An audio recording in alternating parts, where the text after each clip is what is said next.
All right, we are live on YouTube, and today we're going to be discussing men have chosen to not date woke women. They are choosing to not date woke women.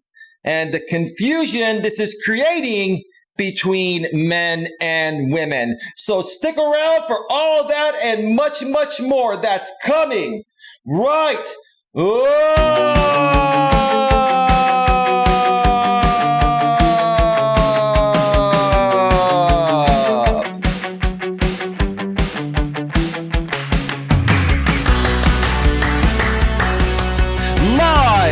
from Northern California.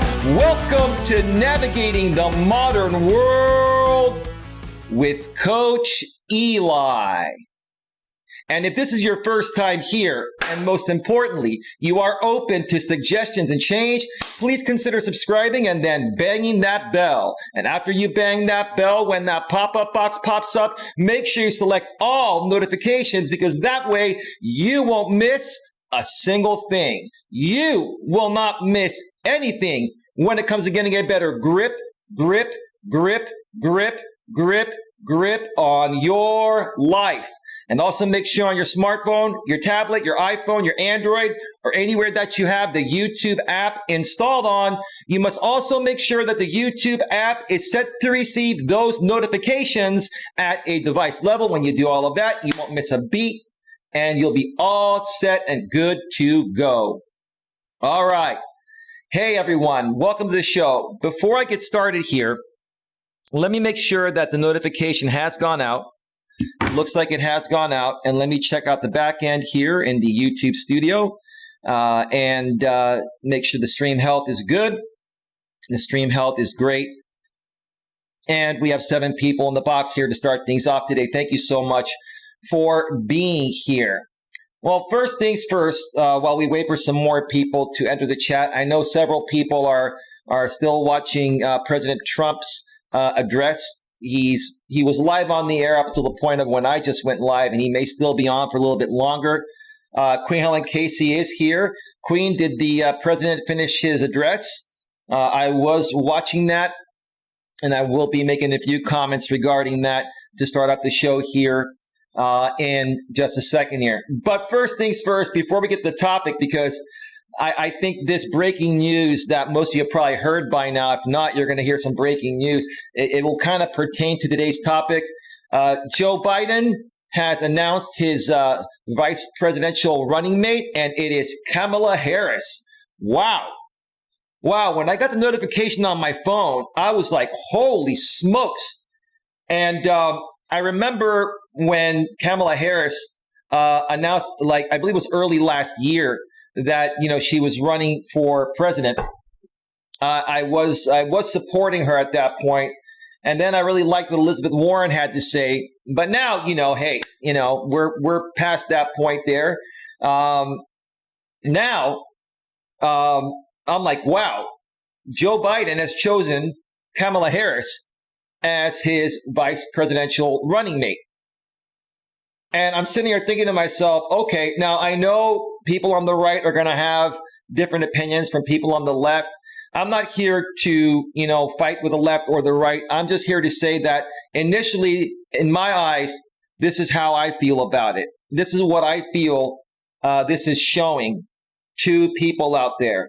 And I have to respect Joe Biden for this, is that he chose a woman, an African-American and Asian woman. This is the first time any African-American and Asian woman has been chosen as a vice presidential running mate. It shows diversity in 2 ways. It shows diversity with ethnicity, and it shows diversity in choosing a woman. And I fully respect that. I respect that because part of the topic today, or pretty much the entire topic today, has to do regarding the differences between men and women, and why many men out there nowadays are withdrawing from dating women completely. This definitely has a part in that. And I'm just very, very blown away. I'm like blown away. I haven't let it soak in yet. I'm just curious to see what's going to happen when the debates start to happen later on this year. This is going to be interesting. What do you think, Queen? What do you think, Queen? Let me get the chat here before I make a few comments regarding President Trump's latest, briefing, I believe, from the White House. Mutt Nuts World's in the house. Hey, Eli and everyone. Hey, Mutt, how you doing? Welcome to the show. Queen Helen Case says hello, Eli. Smash the like button for Eli. Queen says hello, Mutt. Hey, Queen, how's it going? Mutt says, hey, Queen. Queen Helen Case says, I just got done watching the president's news conference. Let me get to that. Let me share just a brief opinion regarding that. Now, most of you out here know that I identify myself as a slight left liberal. I am not an extremist liberal, but I'm not on the right. I'm not extreme one way or the other. Pretty much the way I identify myself is down the middle. But if I had to identify more on the left or more on the right, I'm slightly more on the left. What that means is that I like views from both sides that make sense. And if there was a president from the right that I felt would be the best president to run our country, I would vote for that president, despite my political party, choice, right? So, I'm the kind of person that believes in unity and peace and harmony and all that stuff.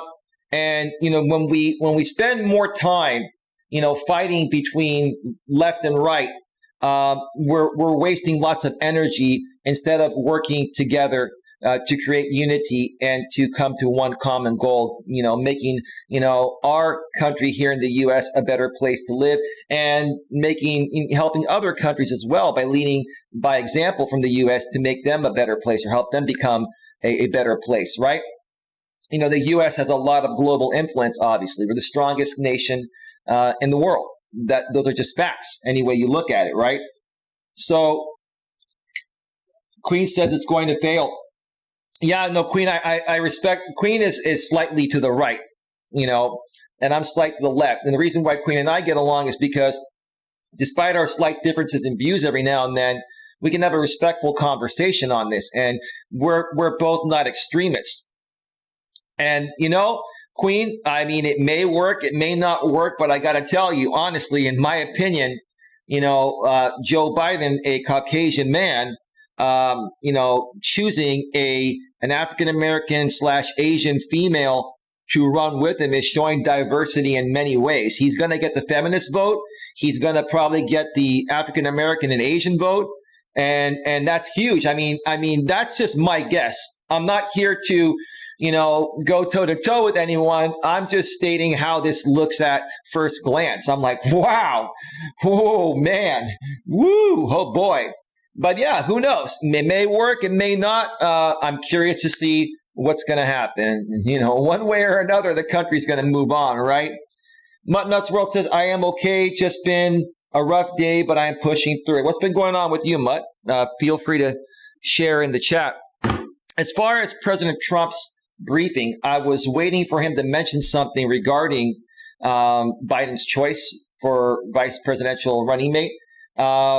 Queen, I don't know if he mentioned that towards the end or if he's going to do another briefing later today or tomorrow.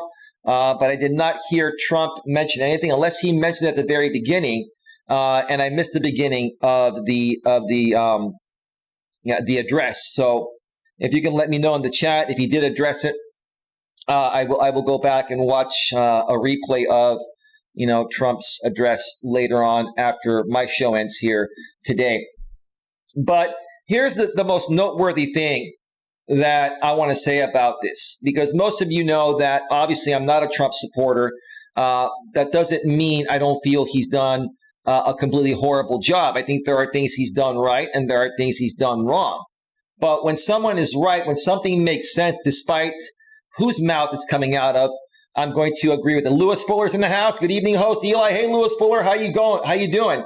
So Donald Trump did mention Kamala Harris, says Queen. Queen, was it mentioned at the beginning of his address, or was it mentioned towards the end of it? Because I want to go back and watch that part later on. So let me know that I would appreciate that. The thing that really touched me about Trump's address earlier today is that he mentioned that, he has issues with the way, the far left, the extremists, the radical left is doing things. And quite frankly, I agree with him. President Trump, I'm going to agree with you. I'm a slight left liberal, but I'm going to agree with you. So when it comes to the far left, the left-winged extremists, right? I agree with you completely on that.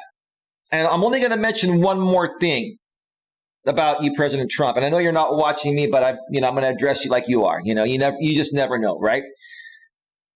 What would get me to, have more respect for you, sir, President, Mr. President, is if you also understood that there are right-wing extremists as well. And the right-wing extremists, in my opinion, are doing not so great things in the same ways that the, far leftists are. I mean, they're doing different things, but they're all bad things in my opinion. So, President Trump, if we could come to an understanding that extremism, one way or the other, extreme left or extreme right, one way or the other, is just not good. And if we all just work much closer together to try to find common ground, we could actually, get further ahead. So Queen Helen Case says, I think it was in the middle. I was watching it, shortly after it started, almost till the end. I had to cut it off at the top of the hour, Queen, at 6 p.m. Eastern, 3 p.m. Pacific, because I had to go live. I had my stream scheduled. But I'll go back and check it out, and I'm sure there'll be clips on it, and I'm sure, CNN, I know you don't like CNN, but I'm sure CNN and the other, news outlets will have more on this. It's going to be a huge story all day and probably all week. So that is that. Let's get right to this topic here, because here's how today's show is going to go. This is probably going to be at least a 2-hour show today, folks. I got a lot to go over regarding this topic here. The title is Men Are Choosing to Not Date Woke Women, #woke, right? The confusion this has created between men and women. One more time, men are choosing to not date woke women. The confusion this has created between men and women. Now, the way I'm going to start off this show is I'm going to share another experience of me dealing with a woman that I was talking to for about a week up until a few days ago. Many of you that have been following me for a while know that I've been a single man, and I put myself back out on the dating scene, and I'm using, the same ways that most people use to meet people nowadays. I'm using online dating sites and dating apps, right? And so, and I've shared some stories regarding some, interactions I had with women through messaging through that particular site, through their app on my iPhone, and then taking it to the phone to learn more about these women before I even decide to meet them. I always suggest to everyone out there that, is using online dating, before you meet someone, do not meet someone without at least having a 1 or 2 hour phone conversation and ask them a lot of questions to get to know who they are and where they stand, especially regarding, social issues nowadays, because there are many people out there, especially women, the woke women that we're going to be discussing here today. They have such strong beliefs to the point of where it can and will affect your relationship. And if you get into a relationship with somebody not knowing this, and let's say you're dating them for 3 or 6 months and this issue comes up, it's practically going to destroy your relationship, in my opinion. And at that point, you may already have some emotion and time invested in it. Well, you have time, but you may also have some emotion invested in it.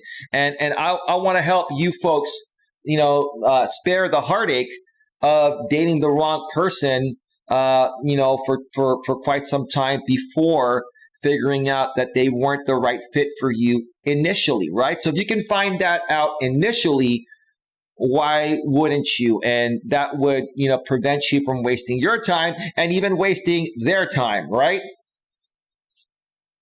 I like how Queen has the acronym for CNN. I'll let you folks read that on the screen or in the chat.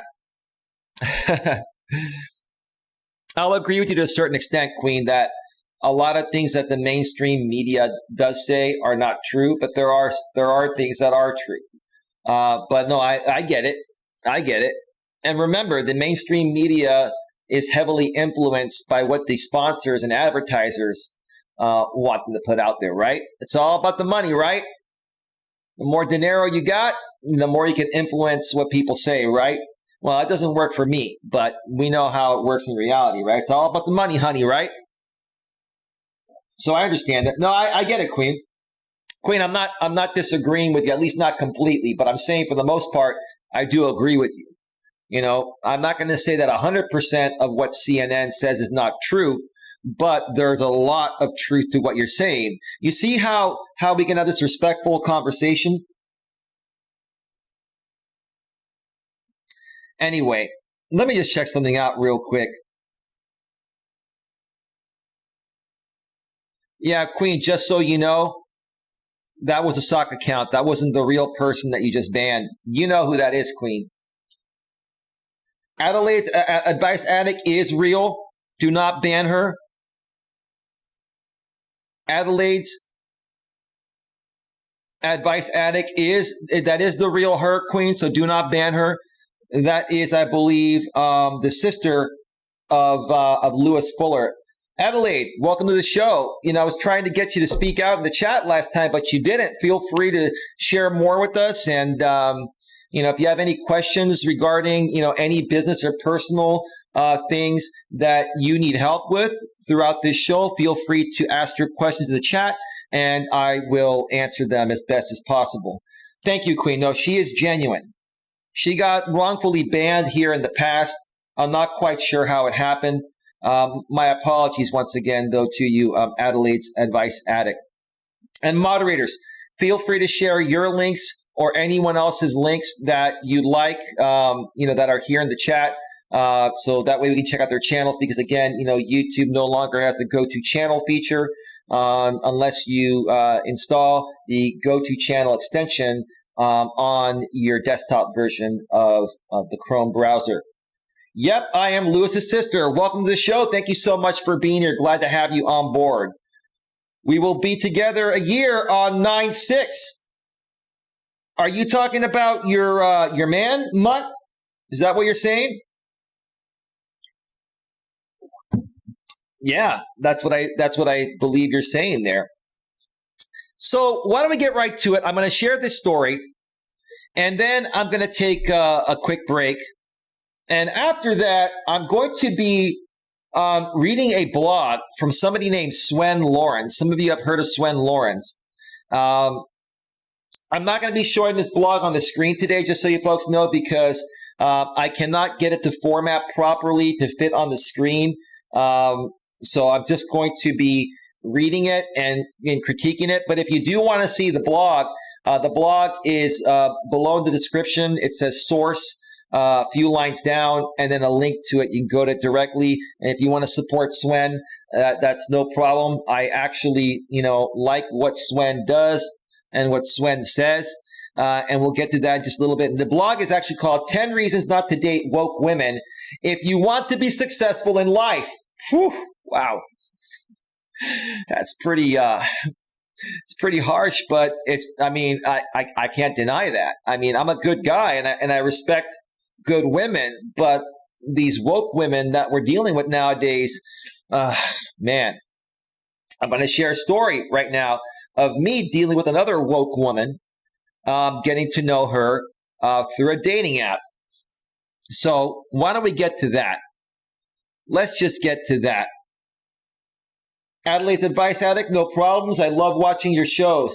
Well, Adelaide, what do you enjoy about watching these shows? Please feel free to give me your feedback. Also, by the way, Adelaide, just know that I do get a lot of trolls and haters here, and they're probably gonna, you know, try to attack you on your channel or say hateful things about me and send you video clips on me that are taken out of context. Just know we've all made some mistakes out here on YouTube. We've all said some things that we shouldn't have said. Please don't let these people get to you. I like having you here as well, and I would hope that you continue coming back. But just understand, I'm sure you get trolls on your end. I've got one or two super trolls that come after every single one of my audience members. So just be aware, and just if you get their comments, just delete them and ignore them and don't feed into them, because that's what they want. Let's not give these people what they want, okay? So just wanted to clarify that. So a little over a week ago, I connected with this 39-year-old woman that, lives, in Northern California near where I live through a dating site. And, she had cute pictures, which is not the only thing I look at. That's just a part of it. She had a very well-written profile, and her pictures showed her hiking and doing outdoor adventurous things, which is what I enjoy doing. So I was naturally interested and attracted to her profile. So I sent her a message. She ended up getting back to me. She liked my profile as well. She liked how direct I am, and she liked how I, wrote that I know what I want. I'm ready for, something real and genuine, and I'm not about the games. I'm not here for the BS. She really respected and appreciated that. So after a few messages, I said, would you be interested in chatting by phone so we can get to know each other better? She's like, here's my number. I would love to do that. Texting too much is something I'm not too fond of. Like, I feel exactly the same way. Great. So far, so good, right? So later that night, we get on the phone. We had a 2-hour phone conversation. It was great. I learned a lot about her. I learned about her upbringing. I learned that she has a great family. Check. Great, right? Okay. I learned that she's also a teacher, and I learned she also loves animals, the outdoors. Just seemed like an amazing person. I've never been lucky with dating apps. Well, it's not the dating apps that are the problem, Adelaide. Now, a lot of people are going to blame the dating apps. It has to do with the social stigma nowadays. And in my opinion, and in many guys' opinions, it has to do with the feminist movement. And, I'll just say again, look, myself and most other guys are not against women having equal rights. We want women to have equal rights. We're happy that women have equal rights. We're happy that women can now do things that once only men were able to do. That is not the problem. Equal pay for equal work, as long as the woman's qualified in the same ways a man would need to qualify, no problem. Equal pay, equal work, equality. I'm all for it. Hold on a second. Look at my background here. You see what my background says? It says equality, right? You see that? Equality. And it has the male and the female sign over here, right? Okay. I'm all for equality, right? I'm all for it. What I'm not for is when anyone takes advantage of the system and is able to seek out and get special privileges. And that's what's happened with a lot of women in the modern world. A lot of women have started to get greater protection against many laws that men should have protection on as well, but they don't. An example, I've shared this before. Okay, in a domestic abuse situation, right? Let's say you have a husband and wife or a boyfriend and girlfriend. Let's say that the girlfriend either, beats up the husband, right? Or let's say that she just beats up herself and then calls the police and says, my husband beat me up, or my boyfriend beat me up. Or let's say she beat her boyfriend up and said that the only reason why she beat him up is she was defending herself because he beat her up. The cops are going to be called by her. The cops in most cases will come in and will arrest the man and basically take the man downtown and find out what actually happened. And in most cases, the right thing happens. The man is released, right? But initially, it is always assumed that even if the woman was the one that broke the law and was the violent one, the man pays the price for it. And that's not fair. That's not equal. If you're going to make things completely equal between men and women, you can't sit there and say, just because a woman made the call and a woman says the man beat her up. If the man didn't beat her up, the man should not be, it shouldn't be assumed that the man did it if he didn't do it, right? Those are the kind of things that I have problems with. Also, in the court system, regarding, child custody and divorce, in most cases, it favors the woman automatically. Now, the laws are not written that way. The laws are written equally between men and women, but it's up to a judge to decide, what's right and what's wrong, right? So basically, I personally feel that although men and women do have the same equal rights and we are bound by the same laws, I feel that a lot of modern day laws are applied differently between men and women. And that's where the problem lies, right? And then if you talk about this with any woman out there and you express how you honestly feel, but at the same time you say, hey, I respect women. I respect women that, deserve respect, just as you respect men that deserve respect too, right? But if I feel that, there's an issue where women are getting special privileges and that offends you to discuss that when you have your opinions about what you're unhappy about with men, then I'm chalking you up to one of those women that wants to have those special privileges, right? If you're a woman out there that is happy just having equal rights, and you don't feel it's right for any other man or woman to have special privileges, that's not going to offend you, right? So I don't know if that makes any sense. You let me know, right? Now let me continue with the story here, because it gets good, it gets better, okay?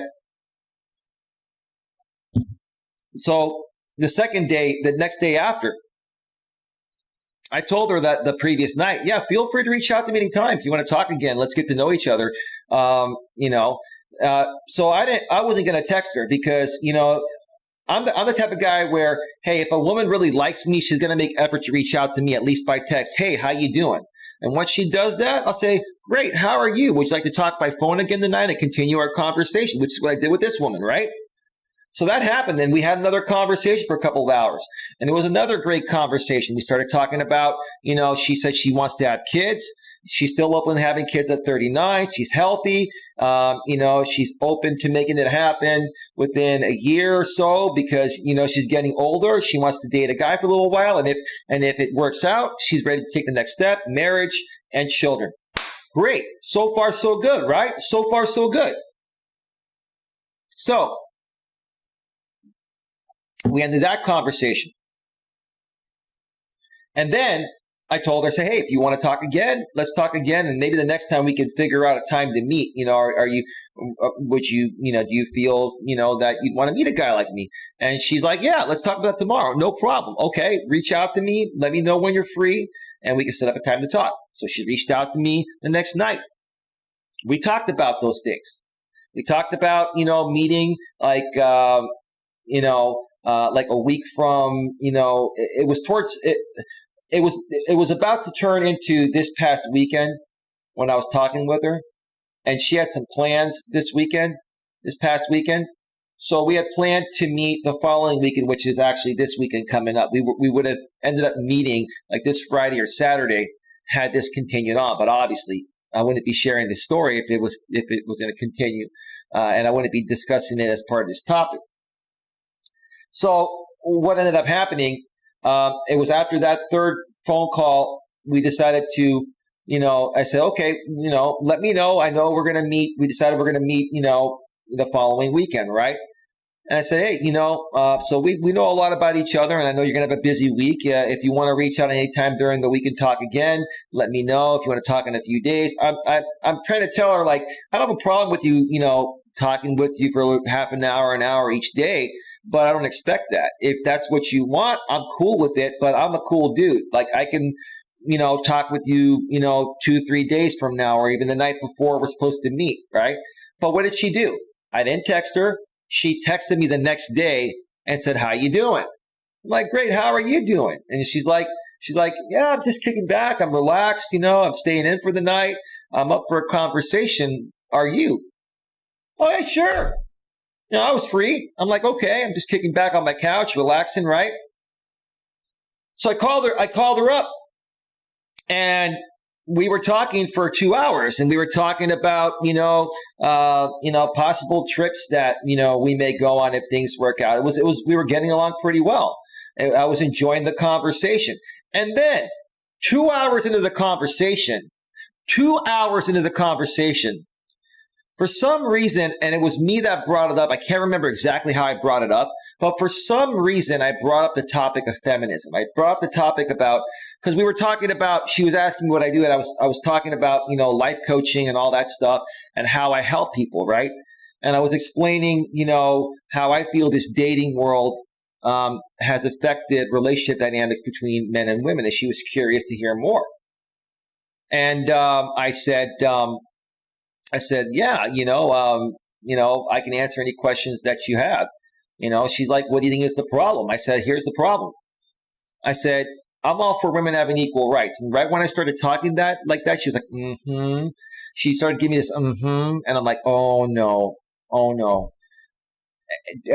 Am I just realizing that all this time I've been getting catfished by a woke, radical feminist woman with radical views? Is this about to shift? I felt it. When you're as woke as me about on the other side, you kind of feel that this is the end.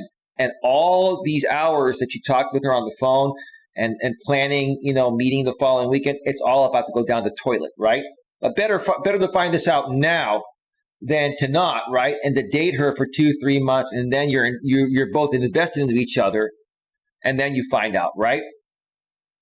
So I told her, I said, here's the thing.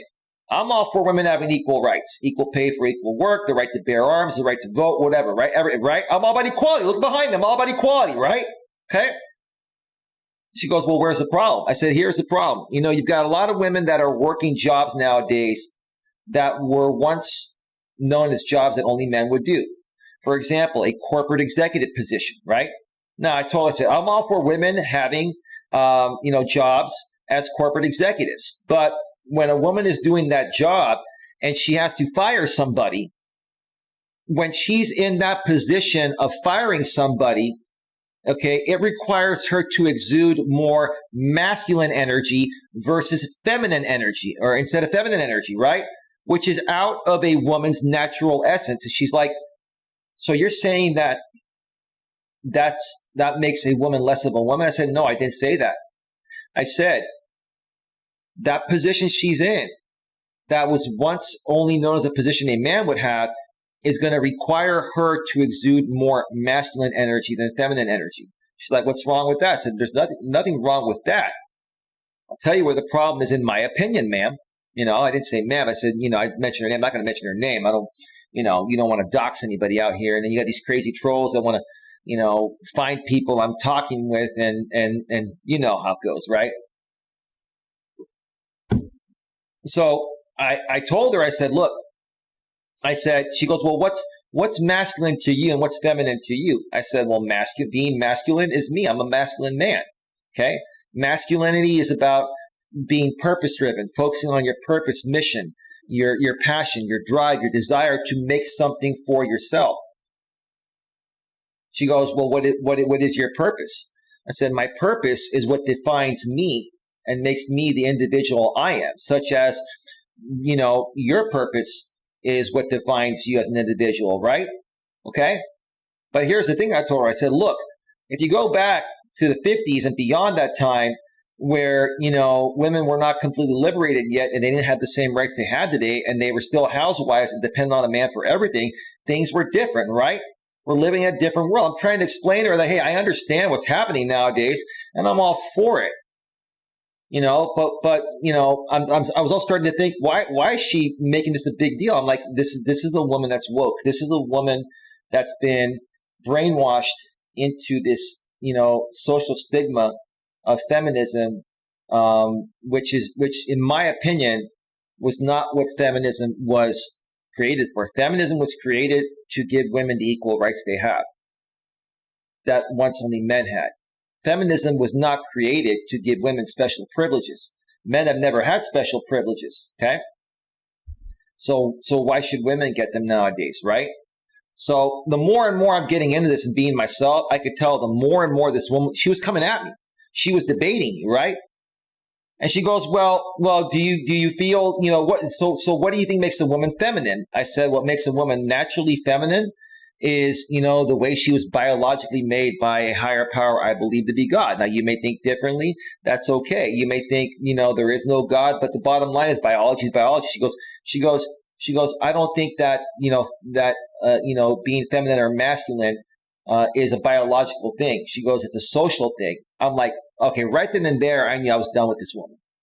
I'm like, you got to be kidding me. This woman's telling me that a man being a man and a woman being a woman is not a biological thing. I don't know, ma'am. That felt like saying the last time I looked down below, I still had my manhood. And I hope when you look down below, you have your femininity, right? So at this point, she was just saying that, your definition of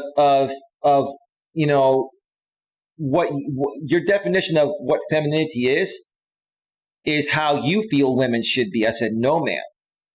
You see, this is what these women do.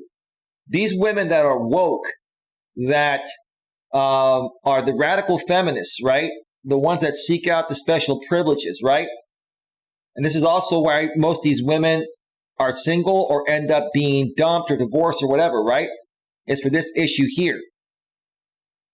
I said, ma'am. I said, and I'm not saying ma'am instead of saying her name. It was like I addressed her by her name. I just don't want to dox her. Like I said, ma'am, this is not about, how I define women. I mean, I could sit there and define it any way I want, but the truth of the matter is women are biologically women. They're female. And men are biologically men. We're male. We're masculine and you're feminine. And she goes, well, you keep talking about this masculine versus feminine energy. Like, do you feel that, that I'm exuding masculine energy? I said, right now, the way you're coming at me with this, I don't have a problem. You're expressing yourself. I like the debate. It's great. Right.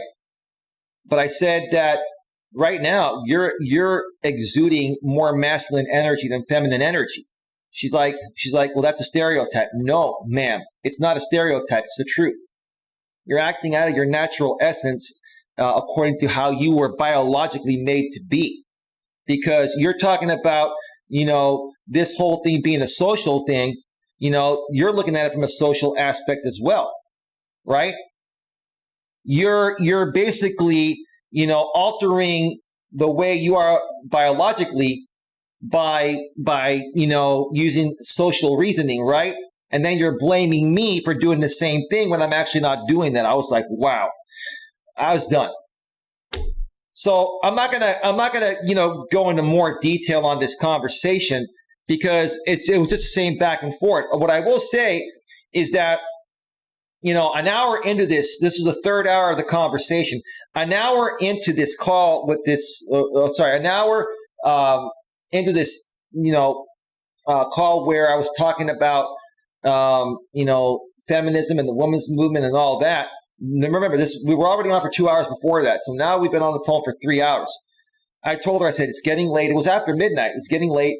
I'm going to let you get going in a few here. If you have anything else you're going to say, let me know, but we should get some rest. And I told her, I said, hey, look, you may not even want to talk with me after this. And I said, I'll be honest with you. I've talked to other women that look at this the same way you do, and it's never worked out. I'm not trying to be rude, and I'm not trying to kick you down or discredit you.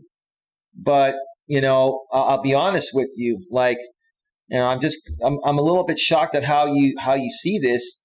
And then, at the same time, it seems like, you feel the right to come at me and call me out on this stuff. And I'm sitting here being calm and just listening. But when I respond to what you're saying, it bothers you, it triggers you. It's funny, right?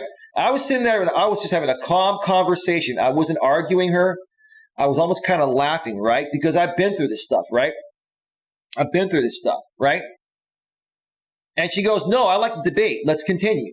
I'm still awake. Do you want to still go? I said, and I didn't really want to, but I said, okay, I'm going to take one for the team right now. I already knew in my head that she'd been eliminated. Like, there's no way I was going to, there's no way I'm going to date a woman like this, or even drive 5 minutes to meet up with her for a cup of coffee. I just don't want anything to do with this type of person, right? So we ended up talking for another hour and a half after that. We talked for 4.5 hours, and 2.5 hours of this call was on the topic of feminism. And she kept on saying, I love debating people. And I said, let me ask you this. Have you ever had a debate on feminism with another guy similar to this? She goes, yeah. I said, have you had a debate with a guy that you were getting to know, or a guy you were dating about this? She said, yeah. I said, how did it work out? I mean, I already know the answer because you're obviously single, right? And she didn't really like how I was coming at her, but I'm like, look, obviously you're single, so, honestly, I'm not trying to say I'm not interested in you. I was kind of playing it off because I wanted to see how she was going to handle this, right? I'm not saying I'm not interested. I still think you're a good woman and you've got a lot of great qualities, and I would like to continue getting to know you. But quite frankly, I just don't think that you're going to be interested after tonight. But we're both tired. Let's get some rest, and I'll leave it up to you. If you so happen to want to continue, which, I'm assuming you're not, because that's the way these things always, end up, turning out to be, then you can reach out to me whenever you feel like it. So I basically wrote her off after that call, went to sleep, got up the next day, and later on the next day in that evening, she texts me. And now I'm going to read these texts. And I'm not going to share her name. I'm going to read these texts, and then I'm going to share my final thoughts on this, then take a break, and then come back and get into the blog. But let's see here. Are you folks just listening to the story intently? No one's chatting in the chat. Feel free to chat and put in your questions, folks. This show's not just about me. It's about you folks. I hope you folks are learning something here. You know what I mean? Jelly bean. All right. So she gets back to me.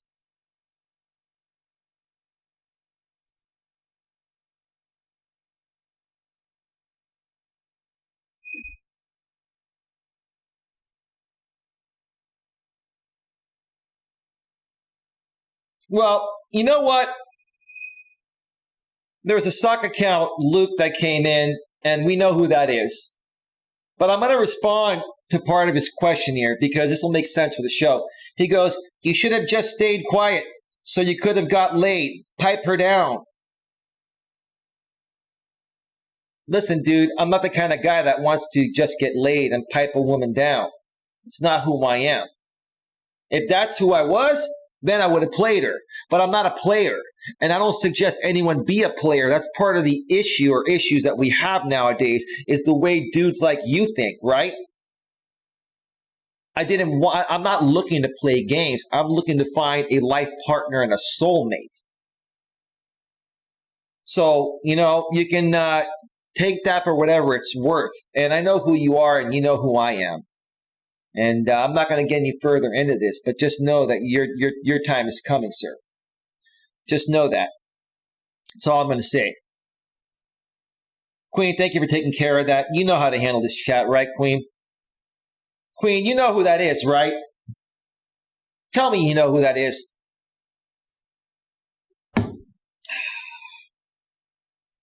Yeah, I know you're here, Queen. You're always here. I can count on you, and I have faith in you. You handle the chat very well. So do you, Mutt. But Mutt doesn't have to really work when you're here, Queen. Anyway, so the next night, she texts me at 9. This was Saturday at 9:48 p.m.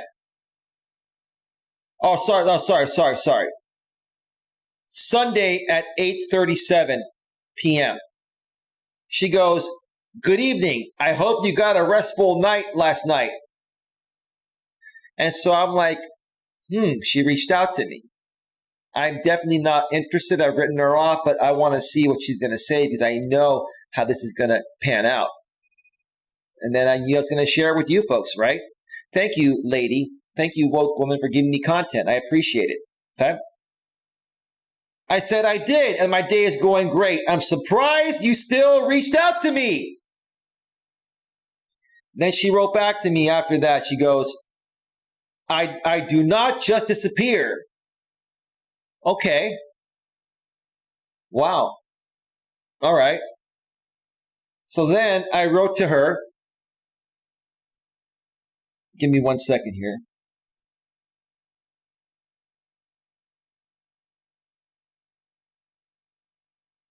Then I wrote to her, well, you seemed pretty offended last night by me stating my opinions. All I did was to share my opinions just like you did, ma'am. Why are you entitled to your opinions about the modern world of dating and I'm not? What's equal and fair about that? I'm just wondering where you stand with getting to know me. Are we going to continue? Or do you feel what I said isn't going to work for you? Either way, I'm good. Well, I had already decided. But, I was testing her. I was shit testing her, just like women do to men, right? Women shit test men. I shit test women. It's the way I do it. It's the way you have to do it, right? She gets back to me a few minutes later. I did my research all today. Whoa, you researched it all today? Wow, you gave me that much thought? Thank you. I did my research all today, and I feel that you are looking for a woman with more traditional values. Let me repeat that one more time. I did my research all today, and I feel that you are looking for a woman with more traditional values. That is true, ma'am. That doesn't mean I don't respect the modern woman. My ex-girlfriend was a modern woman. She ran her own business. She made 6 figures. And she did what she had to do to provide for her kids, right? But then when she was with me, she was able to turn off the masculinity of working and be feminine and be sweet and kind. And she respected me and I respected her. And I didn't take advantage of her. We both had a great relationship. Now, she wasn't like, how do I say this? She was like, she knew how to balance herself between her work and her personal life. And she didn't let any of this social stigma out there get in the way of what she really wanted. She had traditional values in her, but she's also a modern, hardworking woman. So yes, ma'am, I'm looking for a woman that does have some traditional core values to her, but I don't expect the June Cleaver of the 50s. That doesn't exist, and I wouldn't want that anyway. I'm looking for a woman to be my equal. I'm not looking for a woman to control me and dominate me or do the same thing to her. I'm looking for my equal, ma'am. Remember, equal rights, equality. Look behind me, ma'am. I did my research all today, and I feel you are looking for a woman with more traditional values. So that's saying you don't have any traditional values, ma'am. That's saying that you want to control everything and wear the pants and whatever you say goes, right? It's not going to work for me or any man. Well, let me read to you what I wrote her back. I wrote her back a few minutes later. I said, I'm looking for a woman that doesn't feel the need to act like a man to have a voice in this modern world. She can have a voice being herself and feminine. One more time. She can have a voice being herself and feminine. On that note, I'm going to wish you the best of luck, but I will also say that most men out there will not put up with this type of attitude from any woman. Have a great night and take care. 1 minute later, she wrote back, good luck, with a smiley face. And that was it. Thank you for the content, ma'am. Thank you for, first of all, wasting my time, leading me to believe that, you were a decent person that respects men as much as you want to be respected as a woman, right? Right? In essence, you catfished me. And had I not, started talking about this, it would have come up at some point if we started dating. 2-3 months down the road, maybe a month down the road.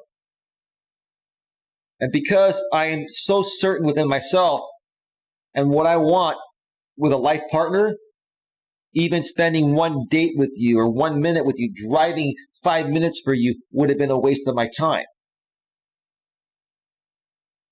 Folks, I'm about to take a break here in a second, then come back into this blog. But if you look at the title of the stream again, men are choosing to not date woke women. Men are choosing to not date woke women. The confusion this has created between men and women. It is a confusion. But it's also the fact that women are being indoctrinated into this, social stigma that is just not good for men and women. I really wish a lot of women would understand that this not only affects us men, it affects you ladies, because in essence, if you ladies still want true love and happiness, or if you want a child and marriage like this woman did, and what you've done for the first 39 years of your life isn't working, man, if you have been behaving this way and coming off this way to most decent men out there for the first 39 years of your life, okay, it's obvious to me why you haven't found that person to have what you claim you want: marriage, kids, happy life, right?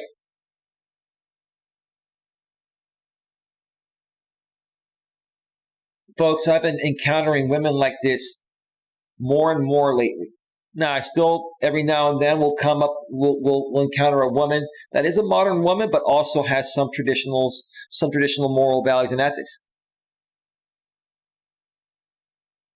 But the more and more we progress in the years ahead, it keeps getting worse, in my opinion. Before I met my last girlfriend many years ago, when I put myself out there to find someone, it was already not easy, but it's gotten worse since that time. It's become 10 times more difficult to find a good woman over the last 2 years than it just was 4 or 5 years ago. It's gotten worse, in my opinion.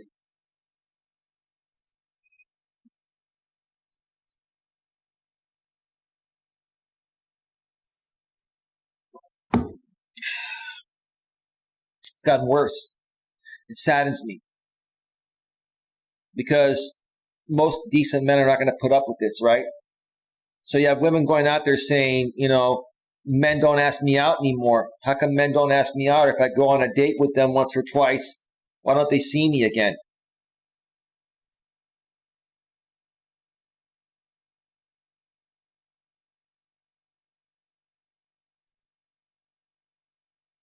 Why don't they see me again?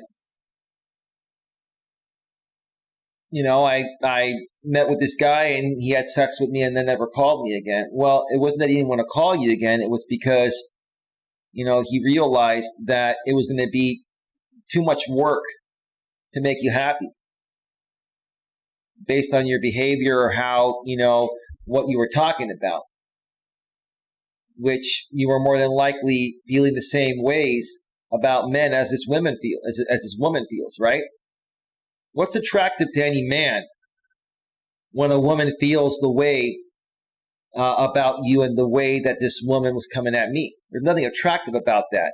You see, when she's attacking me for the way I feel about my opinions about how I feel about the world nowadays, and the way things are going, when she's attacking me with more masculine energy. It's a big turn off to me. When a woman exudes more masculine energy than feminine energy, it's a big turn off to me and most other men. And what's going to happen to these women? Are they still going to find men that are going to date them? Every now and then they'll find a man. They'll find a feminized man or a beta male, right? That is more of a conformist to what these women want, right?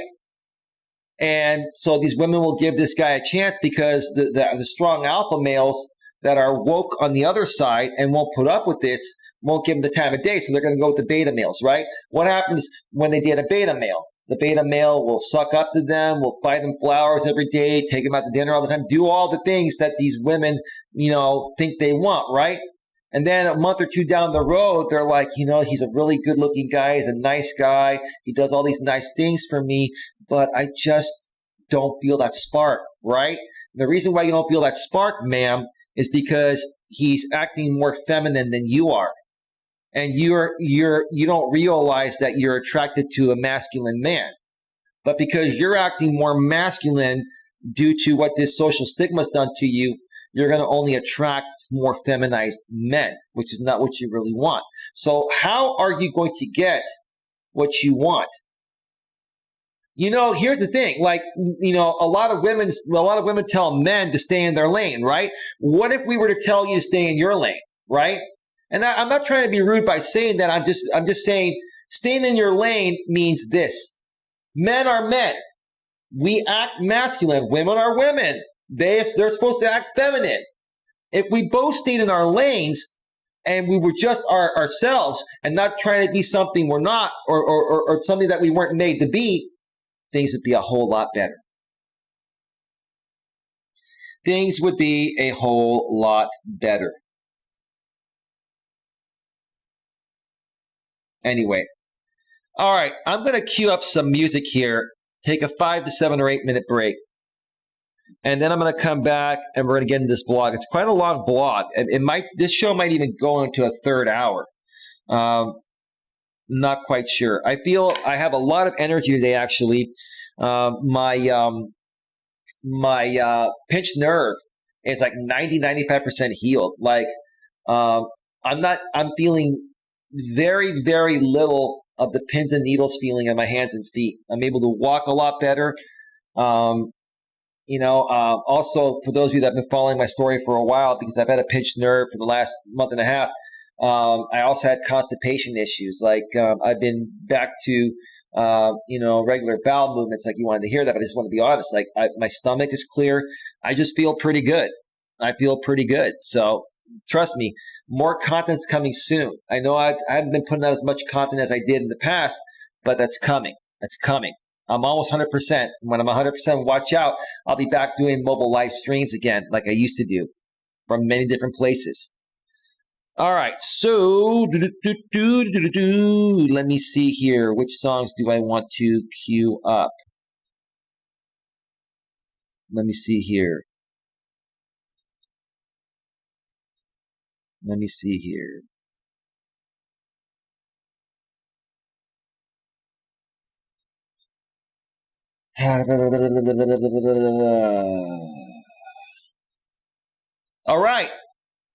All right. Got some songs queued up, folks. All right. I'm going to step away for a 5 to 7 or 8 minute break. Stick around. You're not going to want to miss this very interesting blog when I come back. So do not go anywhere.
shake it all out.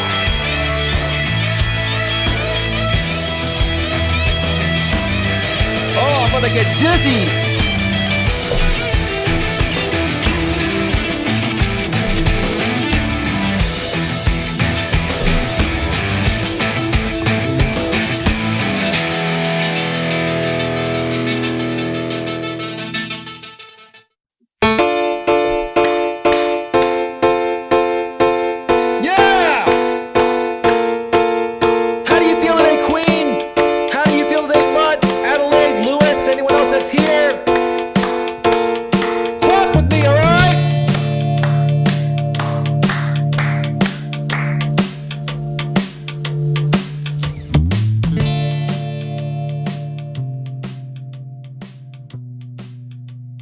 Yeah.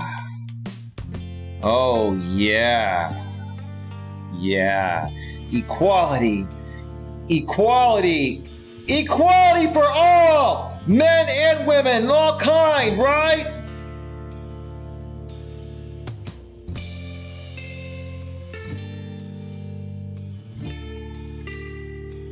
All right. Welcome back to Navigating the Modern World with Coach Eli, live here on YouTube. It is 7:13 p.m. Eastern Daylight Time, 4:13 p.m. Pacific Daylight Time in my neck of the woods. I am in the beautiful, glorious, amazing San Francisco Bay Area, Northern California, and the weather is great. I'm having a great summer. How's your summer going so far? Hopefully it's going well and that you're accomplishing whatever you want to accomplish despite this coronavirus pandemic. Which, Queen, I forgot to mention, I was going to mention another thing about President Trump's address earlier, is that they're going to be getting out some vaccines, coming very soon. What was it called? Operation Warp Speed, right? Something like that. Operation Warp Speed. Is that correct? Did I say it right? That's great, because we really need to get back on track. We really need to take the fear out of people socializing once again. I think, the lack of socialization in 2020 has just, really harmed people more psychologically. Is that the right way to put it? It's driving people insane. It's driving people crazy, right, Queen? You tell me, right?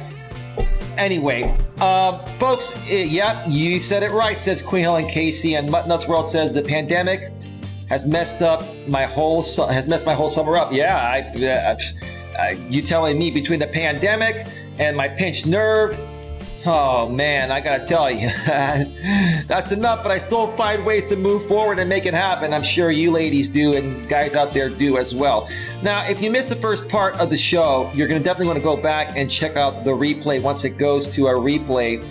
We've been discussing men are choosing to not date woke women, the confusion this has created between men and women. One more time, we've been discussing men are choosing to not date woke women, the confusion this has created between men and women. And to start off the show, I mentioned a story about a woman I was talking with online for about a week until I found out that she was a woke woman and is a woke woman, and how I basically eliminated myself from investing any more time to get to know her or meeting her, because it would have been a complete waste of my time. And again, here, let me make this very clear here. I'm not here to try to change anyone, any man or woman. I'm not here to even tell the women that are woke out there, that are living the feminist agenda above and beyond what I feel its purpose, or what its purpose actually is for. You can choose to live your life the way you want to live it. But if you're going to live your life that way, it's going to come at the cost of other things that you really want. And for most women out there, they want that genuine, nurturing, loving relationship, marriage, family, kids. Now, some women don't want that nowadays, but most still do. And I do these shows here not to bash you or to say, what you're doing for yourself is wrong. If this is what you feel is right for yourself, be who you want to be. But also understand that most men out there just don't want to deal with this. We don't want to put up with it. We'll respectfully say, hey, you know what? You're not the right fit for me. Best of luck to you. And in our heads, we're going to be like, you're going to need a lot of luck, because any decent man that you'd be attracted to, any decent masculine man you'd be attracted to, won't give you the time of day with that attitude. And the men that do give you the time of day are not going to be strong enough of a man for you. And once you realize that, you're going to kick them to the curb, and you're going to be like, there aren't any good men left out here. Well, yeah, we're here. We're just not interested. We're not interested in the way you want to play the game. And I don't even want to look at it as a game, but you've made it a game, right? And that's it. Like, be who you want to be. Be who you want to be. If you want to be on the radical side of things, that's up to you. But it's also up to myself and other people, other men, to give you the time of day for a relationship or marriage, right? Just think about that. Think about what you're sacrificing by living your life the way you're living it according to someone else's agenda that you've been brainwashed with. And that's just my opinion. I'm entitled to my opinion. You're entitled to yours. Ladies, I'd love to hear your opinion on this. Not just Queen and Mutt. I know you ladies understand where I'm coming from, and I respect you ladies because you deserve respect, right? But I want to hear from you woke ladies out there. I want to hear some valid arguments. I want to hear, what your thoughts are. Are you in the same position as this woman I was talking about at the beginning of the show? Are you wondering why men won't even ask you out or take you on dates anymore? If you're one of those, I want to talk with you. I'd love to go one-on-one with you. Let's do a live stream. Let's talk. Let's see if we can reach some commonality and common ground and solve this issue so we can create eternal happiness for all, right? Wow. Muttnuts World says, every event I had planned has been canceled. Yeah, sorry to hear about that, Mutt. I know. I hear you. I get it. I totally get it. All right, folks, let me get to this blog here because it's going to take a while for me to go through it, and there's a lot to go over. All right, so the blog is called 10 Reasons Not to Date Woke Women If You Want to Be Successful in Life by Swen Lawrence. And if you want to check out this blog and, subscribe to the blog and to create an account on Swen's site, the link to the blog is below towards the top of the description section, a few lines down. But very well written blog. It was written earlier this year on January 8th, 2020. All right, so this is what he says. When you hang out with, date, or marry has enormous effects on all aspects of your life. It definitely does. It absolutely does. It changes your life completely. Hopefully for the better, but nowadays, we're all questioning that, right? I'm saying this with the most positive possible connotation. I agree with you, Swen. And whenever I talk about this topic, Swen, I say it with the best intentions. I actually respect women and love women. And I want to help, women and men, all men and women, right? But for the people out there, especially these woke women we've been talking about, if they're not open to hearing our side of things, but they want us to hear only their side, how does that make things fair and equal, right? It doesn't. It absolutely doesn't, right? There is vast potential in it for you if you manage to date the right person, right? Like my ex-girlfriend Dana was the most amazing woman I ever met. And you know what? Things happened and it didn't work out. But I still, to this day, have nothing bad to say about her. And I hope the next woman that I'm with is as close to the same type of person as possible as she was, right? So when you have the right person in your life, especially nowadays, hold on to it. Hold on to it as best as possible. Now, don't squeeze too tight, because if you squeeze too tight, you're going to suffocate them. If you don't squeeze tight enough, they're going to slip away, right? Anyway, I've had relationships where we elevated each other and jointly created a force field that neither one of us could have had by themselves. Men and women work best together. Men and women complement each other together. Men and women balance each other out. My ex balanced me out in ways no one else ever did. Not even my own mother could balance me out that way. And when I was with her, I was at peace. Now, I'm not saying I'm not at peace within myself, right? But I was so much more grounded because she was able to fill in what I lacked, and I was able to fill in what she lacked. Men and women work best together, folks. I'm telling you. Outside of all the general joy that this brought me, I also learned how having the right partner can bring a real boost to your personal development. It absolutely can. It boosts your confidence. It boosts everything. It makes you feel good. It kicks in your endorphins into high gear. So basically, I also learned how having the right partner can bring a real boost to your personal development, your career, and your business. Right. It gives you more energy. You have something to look forward to when you spend time with them. You have someone you could take vacations with and slip away from the craziness of life every now and then, right? And you need that. That's part of balancing out your work and your personal life, right? So you don't burn out, right? Sadly, it also works the other way, right? Oh, yes, you're so right about that, Swen. Both from my own experiences and observing others, I know how bad choices in dating can leave you falling short of your potential.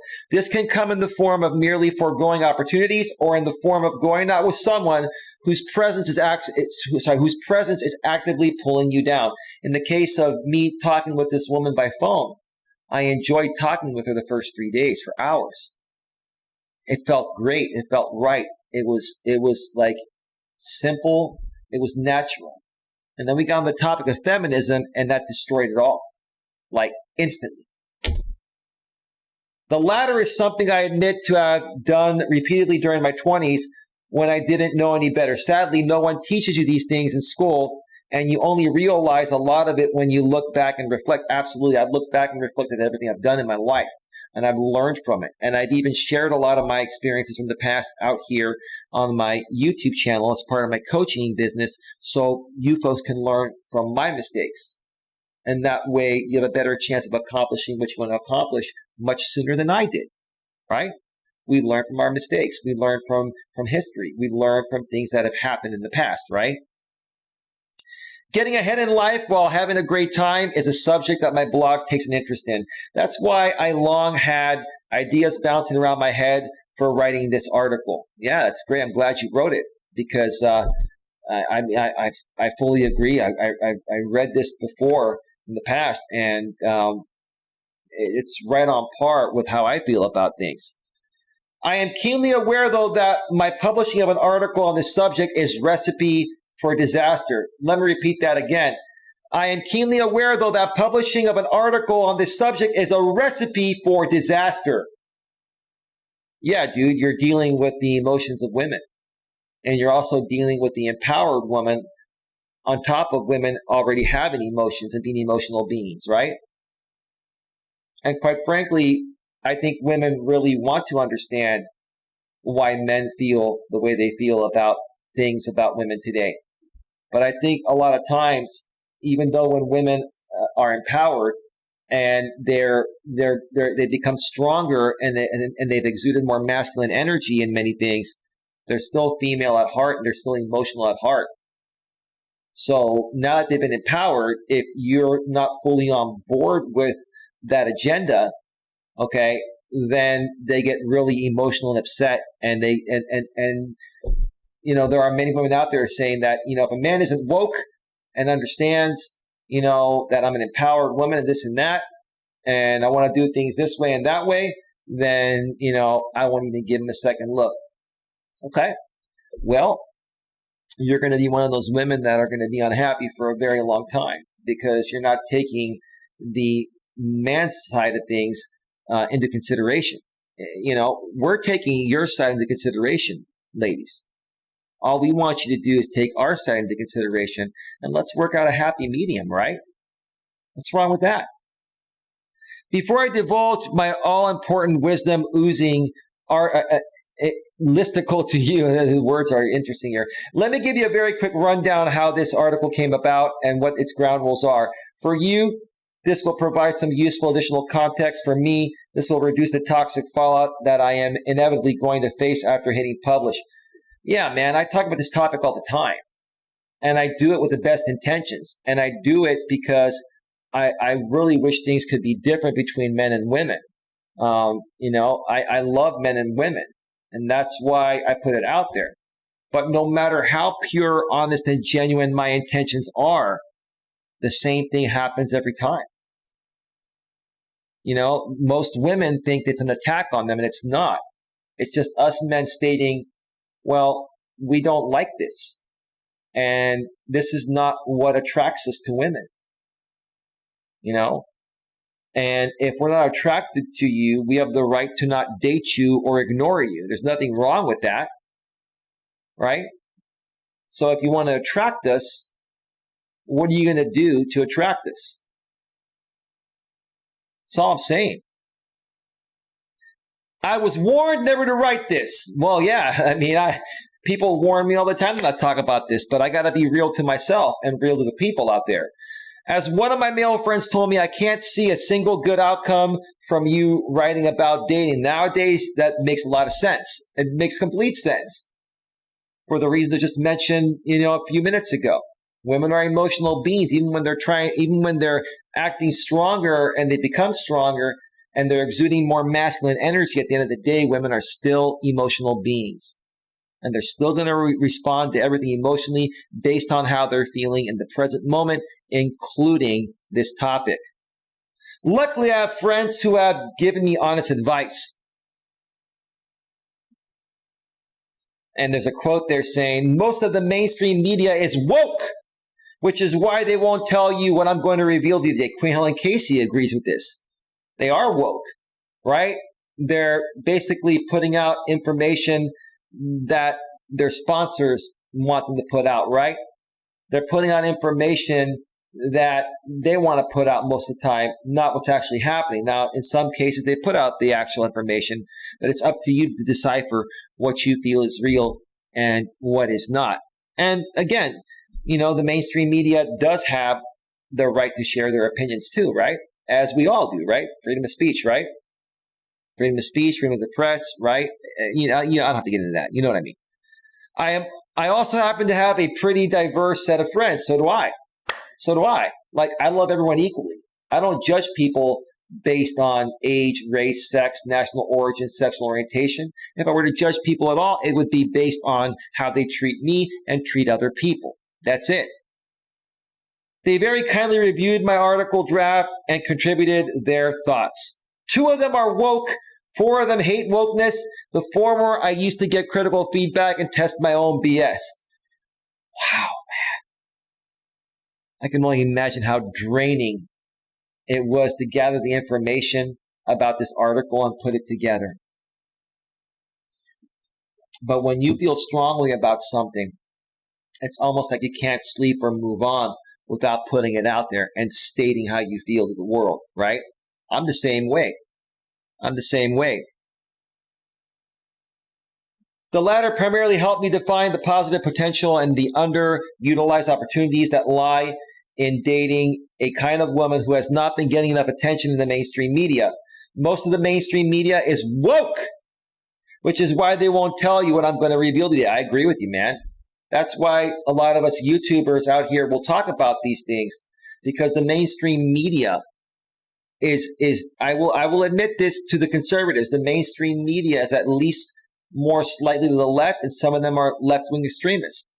And so that's not good. The mainstream media should be, I was going to say a little more liberal, but that wouldn't make sense. They should be right down the middle.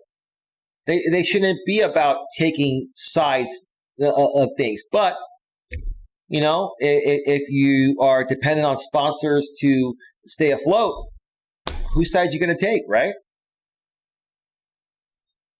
The advertisers control everything. Money talks. I can't stand that, but it's the truth, right? The resulting article is for men only. Well, I'd say it's for women only too, that really want to learn why men are not dating them and dealing with this, right?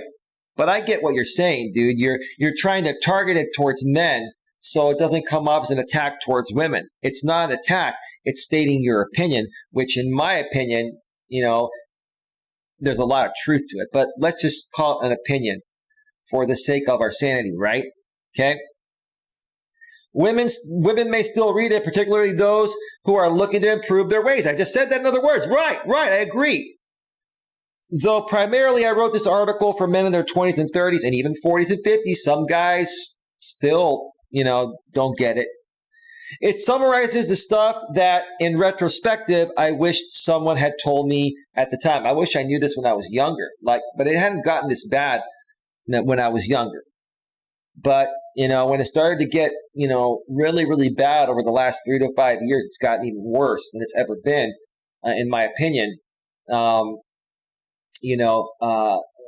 when I really started to study the feminist movement and started to really analyze the behavior of both men and women and why relationships and marriages are more so failing nowadays. So let me see here. Give me 1 second. Just wanted to make sure I didn't have any text messages that were urgent.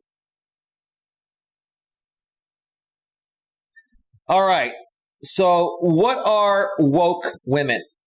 Unless you have spent the last few years living under a rock, which I haven't, you'll have at least a vague idea what wokeness refers to. Yeah, I just explained a woke woman I was dealing with at the beginning of this show.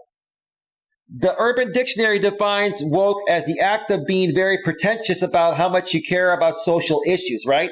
So what he's saying is, and what this woman was trying to tell me that I was getting to know when we were talking about feminism is that she more so feels that things are defined by, social issues, by the social stigma rather than biology.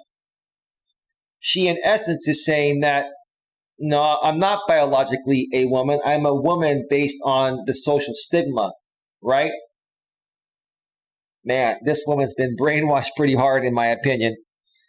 That's what I think. What do you ladies think about this in the chat? Do you feel that people like this are brainwashed by the social stigma to the point of where they've forgotten their own biology, how they were born on this earth? You get it. I don't have to go further into that, but you understand what I'm saying. Describing a group of people based on a single term is always asking for trouble. Yeah, it is, even though it's the truth, right? The truth hurts, right?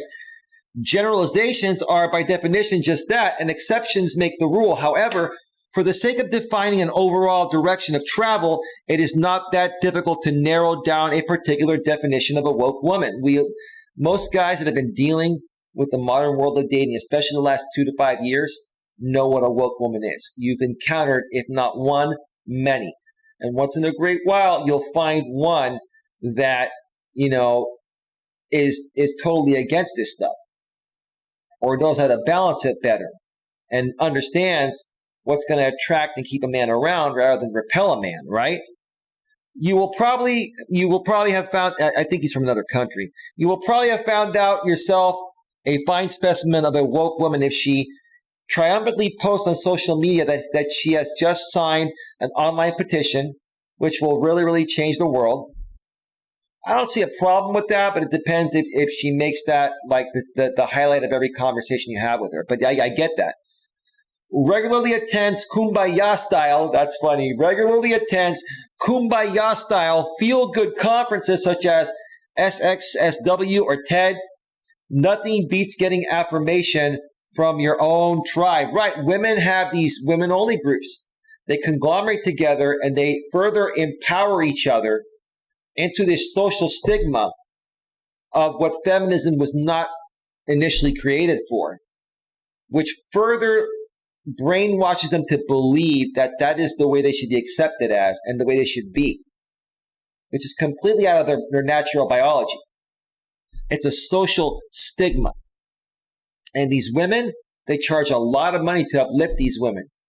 And once you start going there and these women make you feel good that, are running these events and charging you an astronomical amount for, they get hooked. And it's really hard to break that cycle once you get hooked.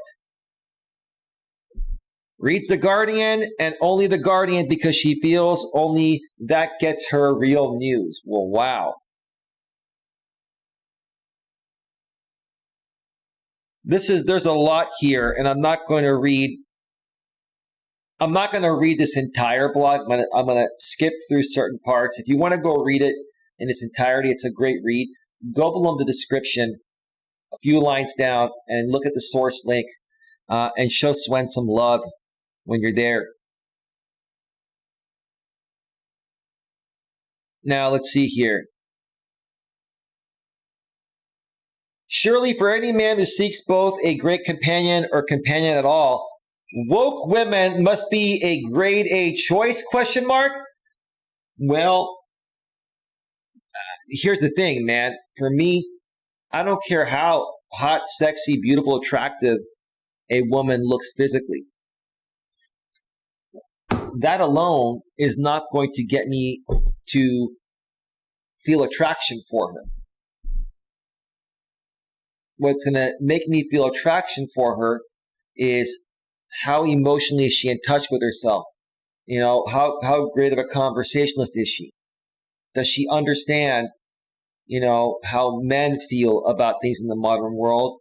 And is she, when she talks about these issues, is she having a respectful conversation, asking for your opinions? And when you share your opinions, does she say, hey, you know, I think it's a little different, but I understand where you're coming from, babe. I understand where you're coming from. You know, and I get it. I just want things to be as equal as possible. Yeah, babe, I agree with you. I want you to have the same equality that I have, but I also know that, you know, I'm attracted to feminine women. I'm not attracted to masculine, you know, behaving women. It just doesn't work for me. You know, that's it. To which I say, not so fast, young man. Here are my 10 reasons for not dating woke women, assuming that getting ahead in life and having the best experience is among your priorities. I'm going to go through the first 5. Then I'm going to take another break and then come back and go over the last 5. So again, this show might be 2.5, 3 hours. Now, let me see here if there's anything in the chat. Let me see.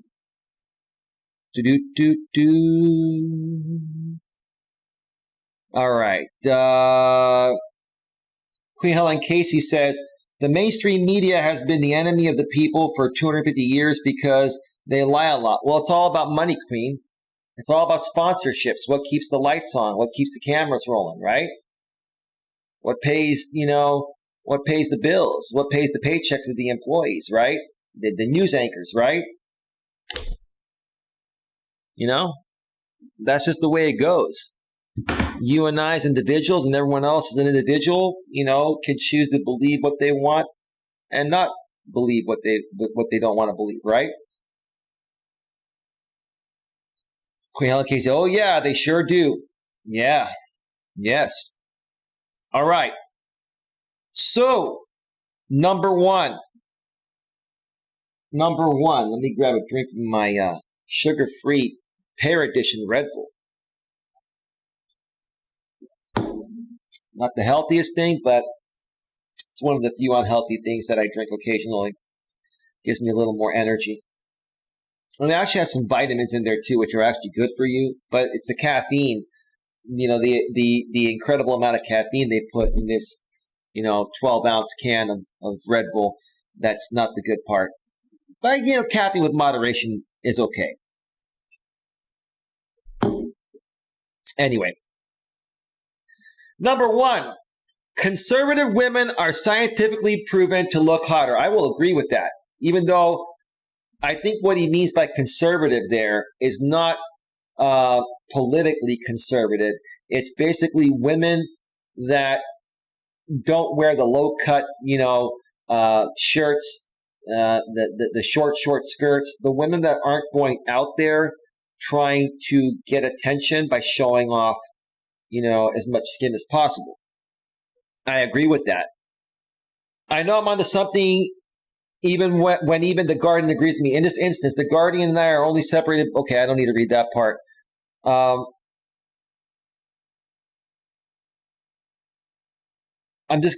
not gonna read each, you know, in-depth aspect of each section Swen is talking about. I'm just gonna read the pertinent parts. You can go and check the rest of it out on his blog site. Link again in the description towards the top. At the bottom of this, he says, conservative women tend to be better looking by conventional, traditional standards. Here's the thing. I like it when a woman, wears some jeans and wears like a nice sweater and doesn't have the V cut. Like, you ever gone on a date with a woman that wears like a short, like a V cut turtleneck, and she has large breasts and like they're popping out, and you're trying to have a conversation with her, and you're really trying to look at her eyes, but like you're a dude, right? And you're distracted by these things, right? Now, if she's the kind of woman that wants you to focus on her eyes and not her boobs and get to know her, then why would she wear something that she knows is going to distract any normal, decent man, right? So that's why, to me, a more conservative dressing woman, is going to be attractive to me, because there's going to be a little more mystery to see what's underneath there if we get to that point of intimacy, right? And I'll be able to focus on her eyes and the conversation, and not, what she's trying to show off right in front of my face, yet she's going to, scold me for, not looking at her eyes when I'm talking to her. Sweetheart, it's distracting and you know it. Don't tease us. We don't like that.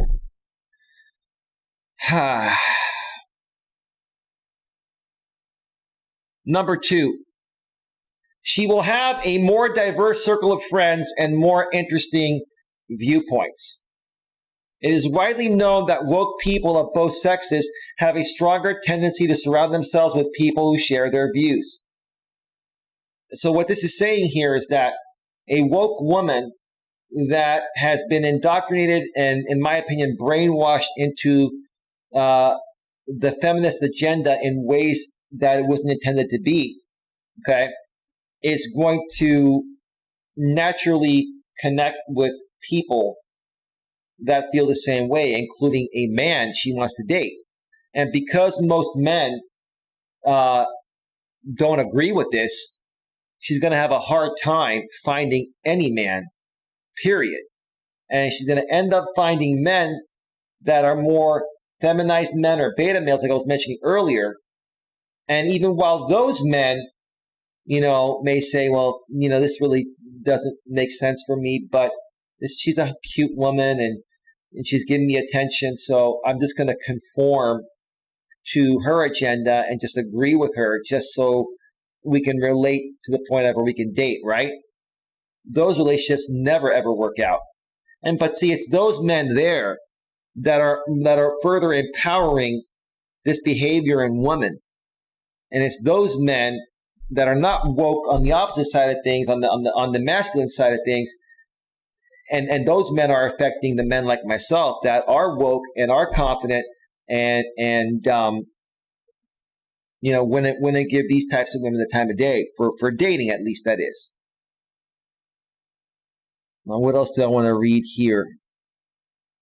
Would you want to date someone dull and stagnant because new thoughts are blocked from entering her life? No. I want to date someone that's open to hearing how I feel about things, and I'm going to be open to hearing how she feels about things.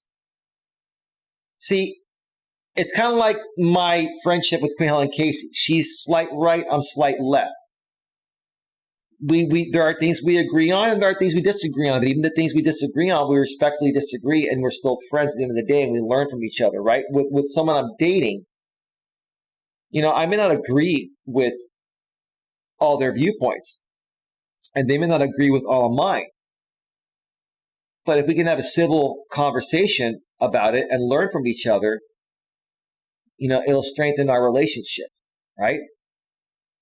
Babe, you know what? I don't agree with what you're saying, but babe, I understand where you're coming from.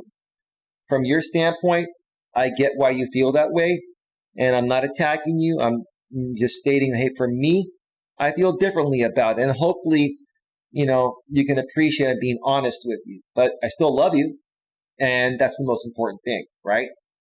Now, if I, as a good man, approach it that way, if I have a woman that's still going to attack me after I am being respectful and respectfully disagreeing, that's not someone I want to be with. I want to be with someone that's just understanding as I am, just understanding to me as I am to them, or they would expect me to be to them.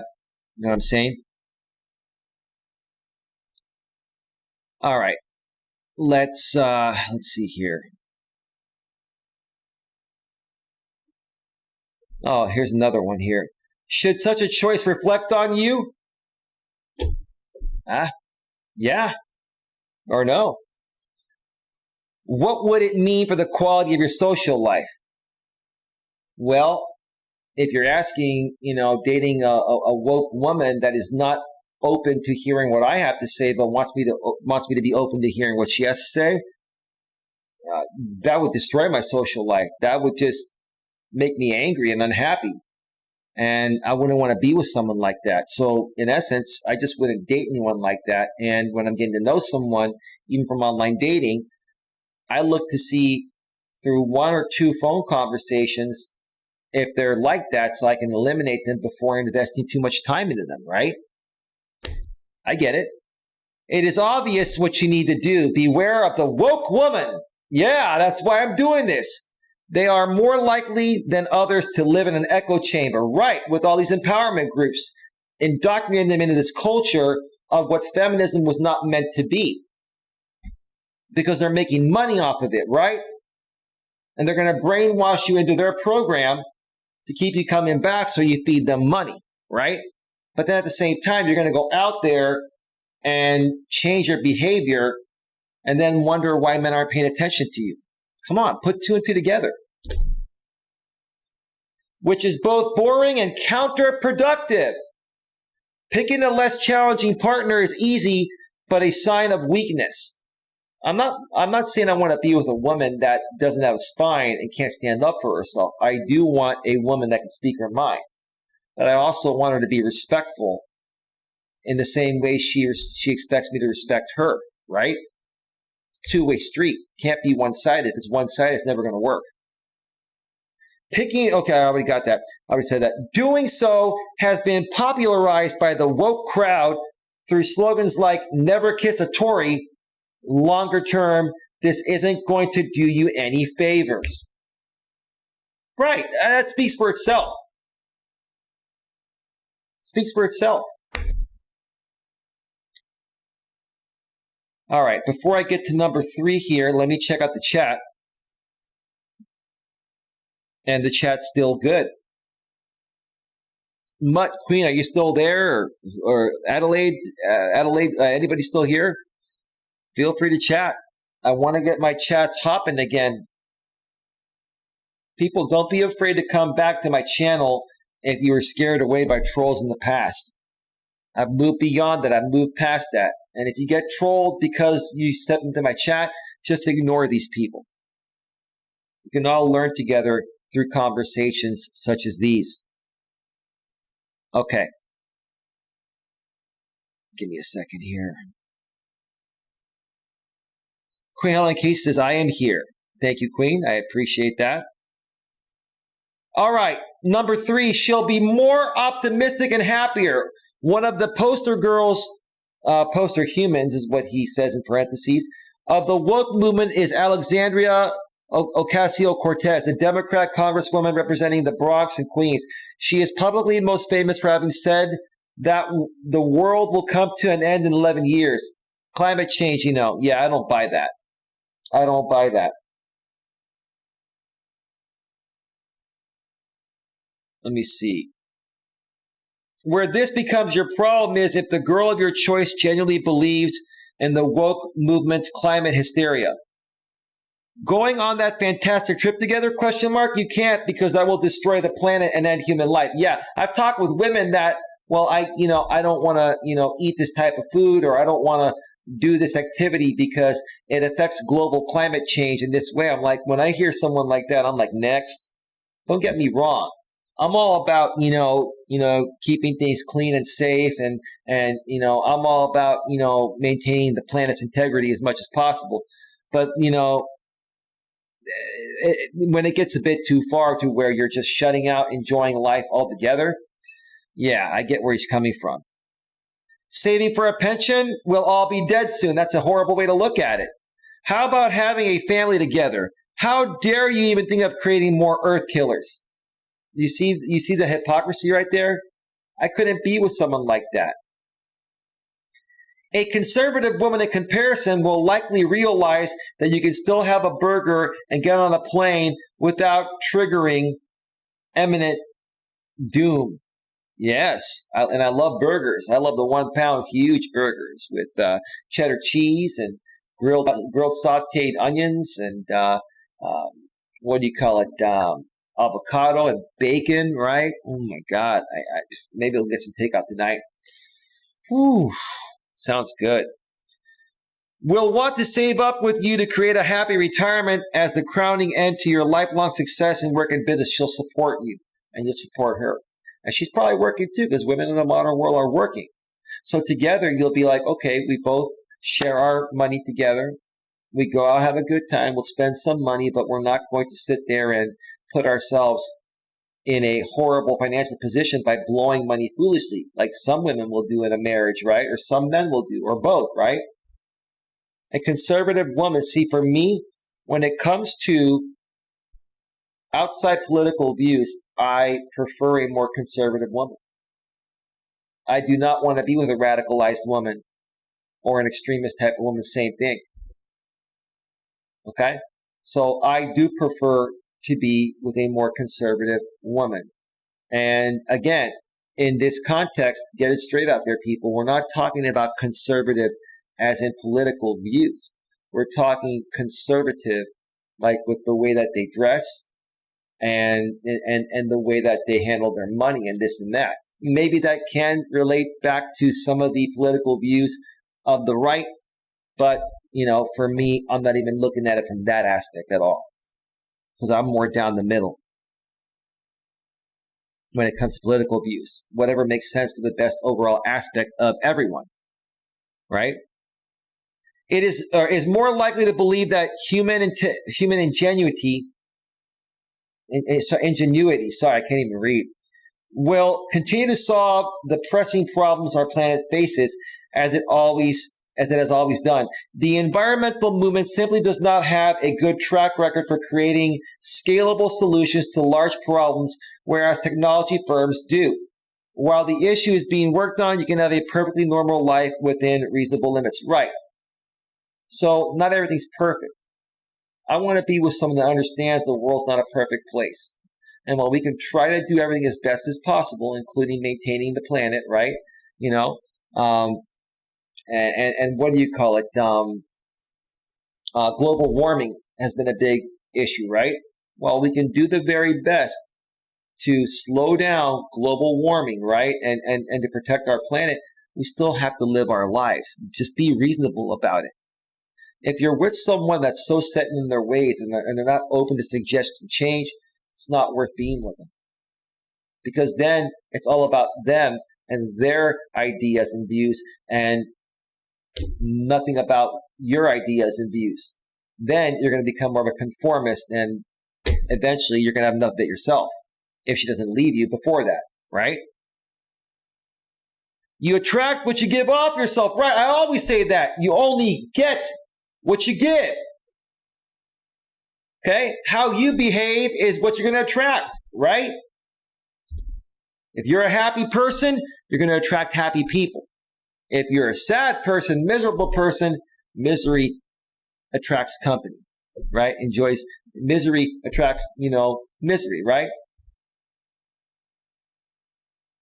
That's what I meant to say. Misery attracts misery. Happiness attracts happiness. So you ask yourself, ladies, if you want to find a good man, a happy man, a successful man, that's respectful and caring and loving, how do you feel you would need to be in order to attract that man? If it was me, I'm telling you, you need to be a happy, sweet, caring, loving, nurturing, modern day woman that does work and, is empowered and enjoys and appreciates the fact that she has equal rights, but at the same time, you can still be a sweet, loving, caring, nurturing woman. Balance it out. I think women need to more so understand what's repelling men and what would attract them back. And that's why I'm doing this. That's why Swen wrote this article. It's a great article. Optimistic, happy people with a can-do attitude have long been known to attract better things in life overall. Just said that. So if you're an optimist, not a pessimist, right? You're going to attract optimistic people.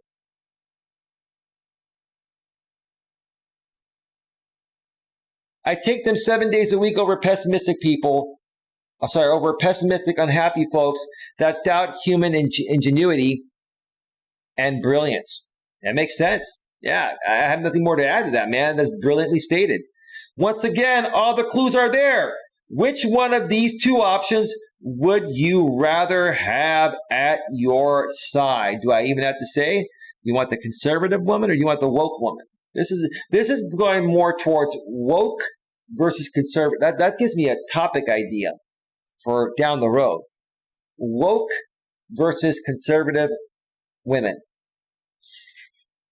And the people, on the right, anywhere on the right, are probably going to say, well, a conservative woman is more right-leaning and a woke woman is more left-leaning. And I agree. I'd have to probably agree with you on that.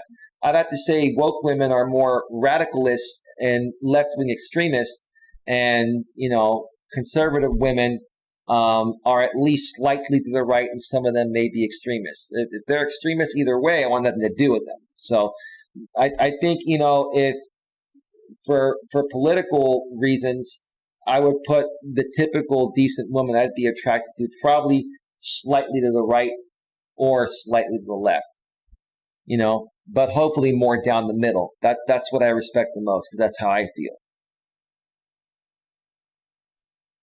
Let me see here.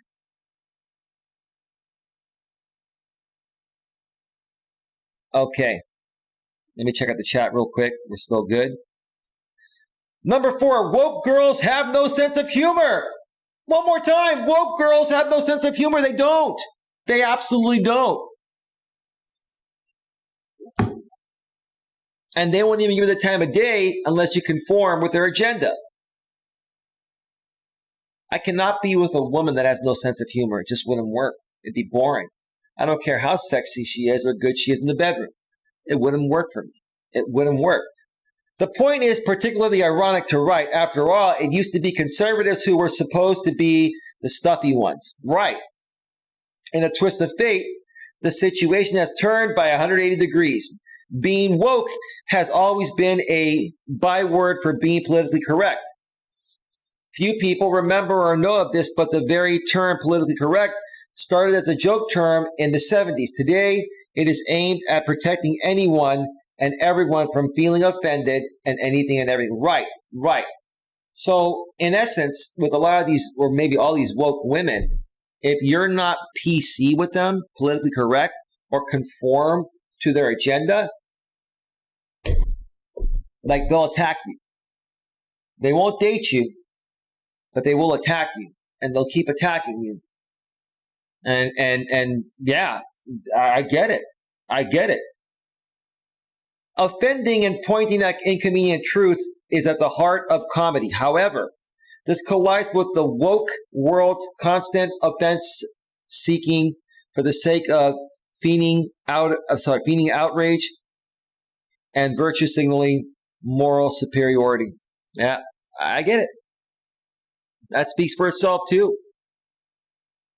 It speaks for itself. So far, so good. Optimistic, happy people with a can-do attitude have long been known to attract better things in life overall. That's a quote that Swen put in the middle of this section. Okay, let me see. A woke girl will view comedy as something that has to make her feel satisfied with herself and her beliefs. It's her agenda. In my opinion, it is a selfish agenda, which is what's repelling most, if not all men, even approaching her or wanting to go on a second date with her or getting to know her beyond an initial conversation.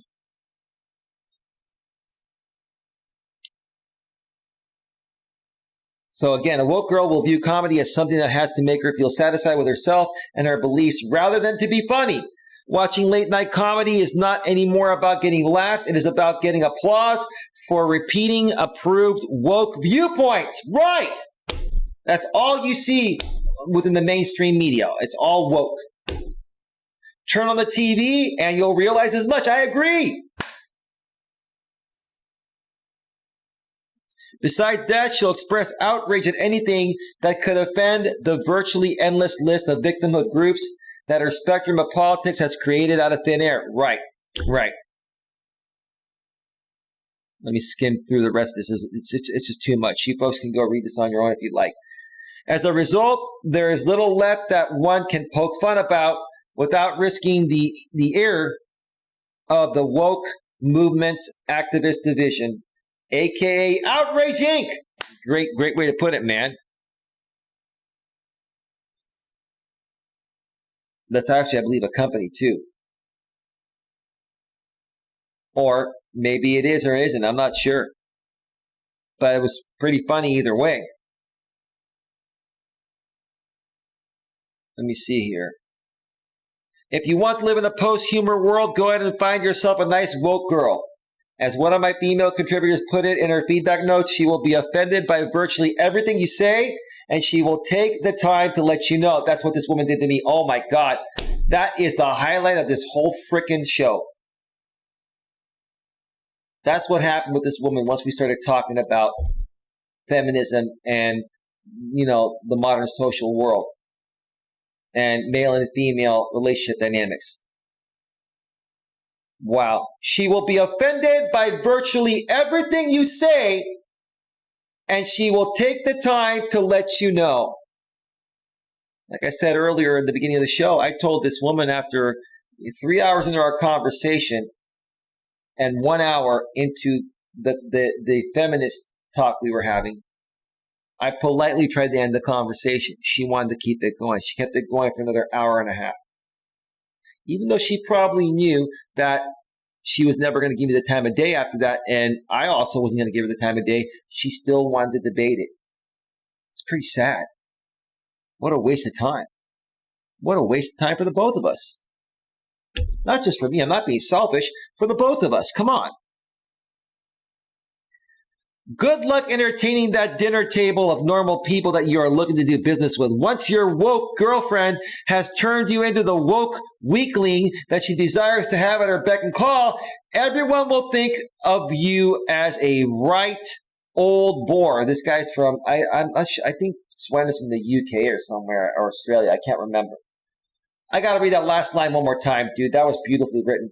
Good luck entertaining that dinner table of normal people that you are looking to do business with. Once your woke girlfriend has turned you into the woke weakling that she desires to have at her beck and call, everyone will think of you as a right old bore. You'll be a beta male. You're a feminized man and a beta male. And a conformist. That's it. That's it. Bottom line.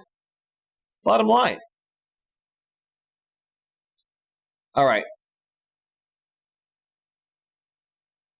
Before we get to number 5, let me check out the chat, and then we're going to take another break here. What is going on in the chat? Is anyone chatting?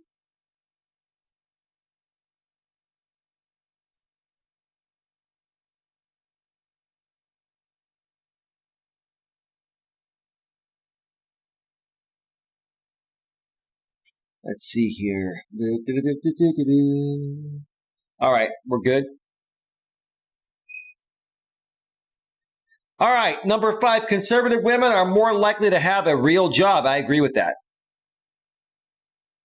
I found absolutely no statistics or scientific articles about this point, but did want to include it because it matches observations from my milieu or whatever. I mean, you're from another country, dude.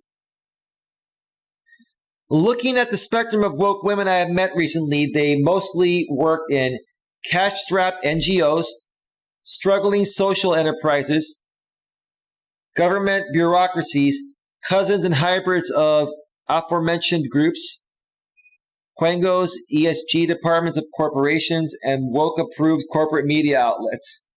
I like how he says woke approved corporate media outlets like what CNN, Fox News, and NBC and all the major. Yeah, I know what you're saying. In comparison, my conservative female friends, you notice how he calls the conservative women his female friends? They mostly work in world-class finance and law firms. Yep, true. Owner-operated businesses in areas with real consumer demand. Yep. Fast-growing enterprises in tech, life sciences, and similar sectors. I agree. Dude, you did your research on this, man. I'm really proud of your, and I believe you have a YouTube channel as well. I've heard about you, man. I gotta check you out. I gotta check out this guy's YouTube channel. I love this stuff, man. I'm so on point with you, man. It's amazing. Obviously, that's a generalization, but one that I find hard to ignore. I see it happening around myself, and contrary to the woke crowd, I do have a very diverse set of people around me. That's great. That's good, man. I love diversity. I'm all for diversity. Let's see, Queen, did you mention something in the chat there? I thought I noticed you put something. I had to go to the kitchen to get my frozen yogurt. Well, now you're making me hungry, Queen. I look forward to my dinner tonight. I'm probably going to get myself a big 1-pound burger. All right. So let's see here. Let's go to the next part here. Let me see. What would make sense for me to read here? And the rest, folks, just go below the description, a few lines down, and you'll see a link to the entire blog. I'm just skimming through the highlighted parts, the ones that I can make commentary on. Women who feel entitled because of their sex are fashionable and celebrated in woke media. Yes, they are. That right there, Queen, is where I completely agree with you. It's all fake.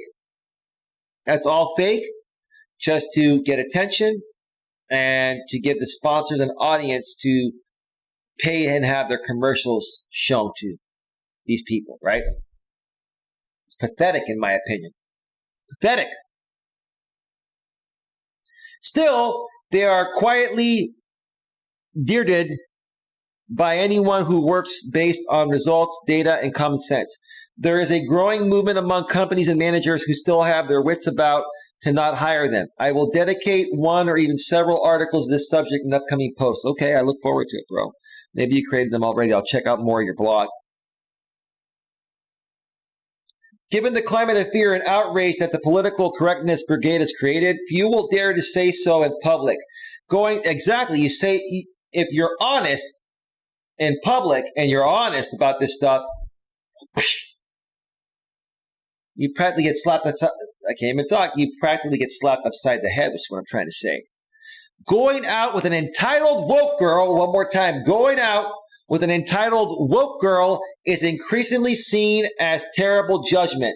Still, most folks won't tell you that for fear of raising the ear of Outrage Inc., where the woke women did succeed, if only temporarily, is to create an atmosphere that leads to self-censorship. In essence, if you're a guy and you're going to date one of these woke women, in essence, you have to watch every word you say.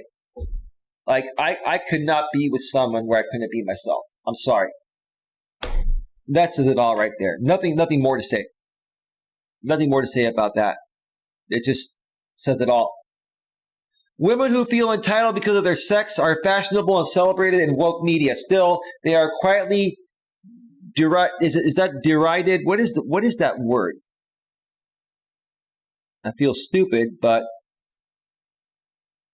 what is that? Let me look it up. Express contempt for ridicule.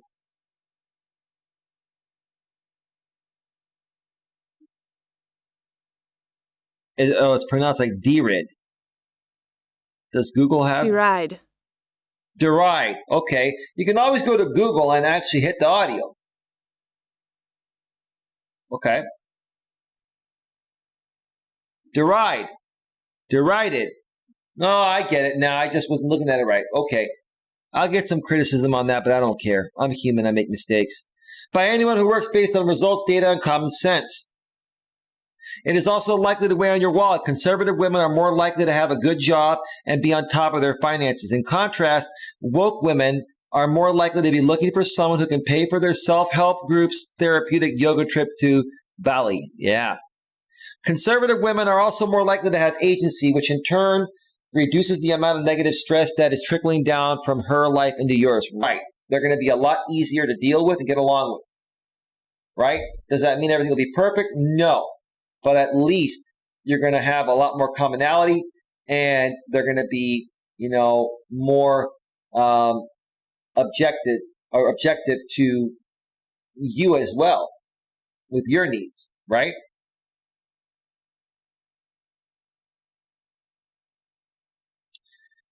I have made many dating mistakes. Well, yeah, he's from another country. He's made many dating mistakes in his life, and would not have been able to write this article as recently as 5 years ago. Today, however, I'll take a successful business owner over a climate change NGO employee any day of the week. Amen, dude. I completely agree with you. All right, where are we at right now? We are at 2 hours and 7 minutes. I knew this would be a 2.5 hour to 3 hour stream. It'll probably be a 3 hour stream. Let me go ahead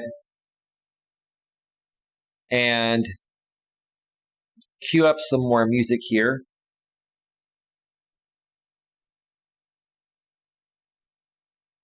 Let me cue up some more music here. What do I want to cue up? And then we'll take another break and come back and finish the last 5 points.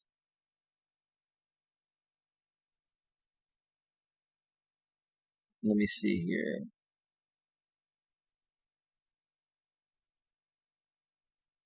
Okay.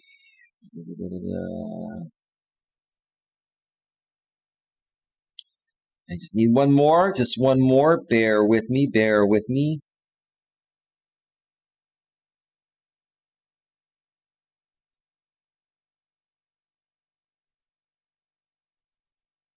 All right, we're all set, folks.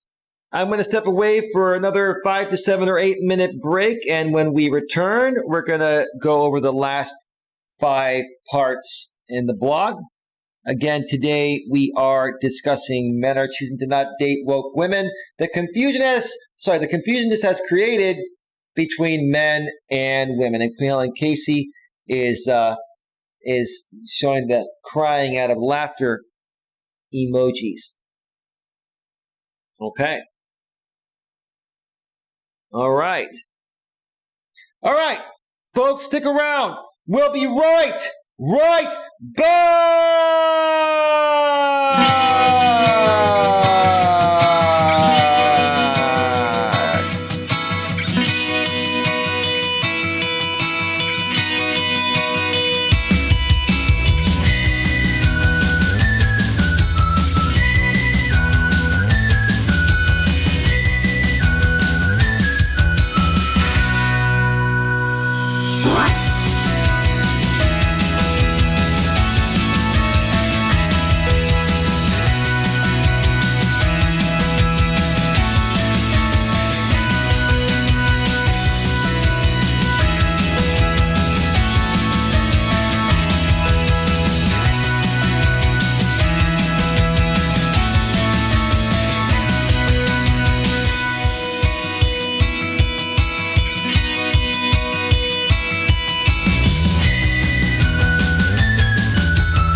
Woo! Yeah, it's all about equality. Equality. Equality for all. Men, women, and everyone. It's all about equality.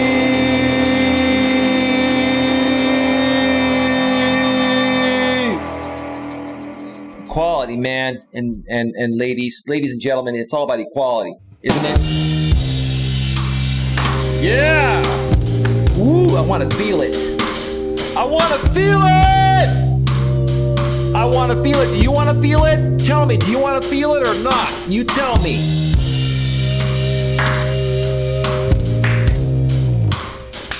Yeah!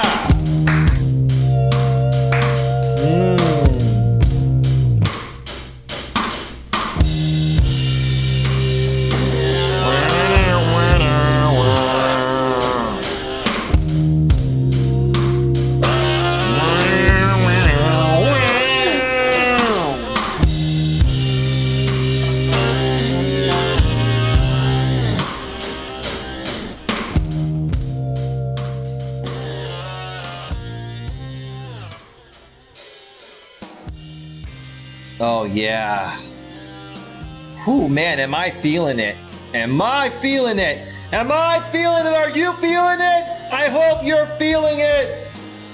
Yeah, welcome back to Navigating the Modern World with Coach Eli, live here on YouTube. We've entered the third hour of the show here, folks. It's such an interesting and important topic that I had a feeling it was going to go this long. If you're just joining us, we've been talking about equality. We've been talking about men are choosing to not date woke women and the confusion this has created between men and women. One more time, it's so important to understand this title, this topic. Men are choosing to not date woke women, the confusion this has created between men and women. When it should be all about equality, right? And it is about equality. We're all equal in the modern world. How come we all can't understand that? Why can't we all understand that and just get along and learn to love and appreciate each other like we used to back in the good old days of traditionalism, right?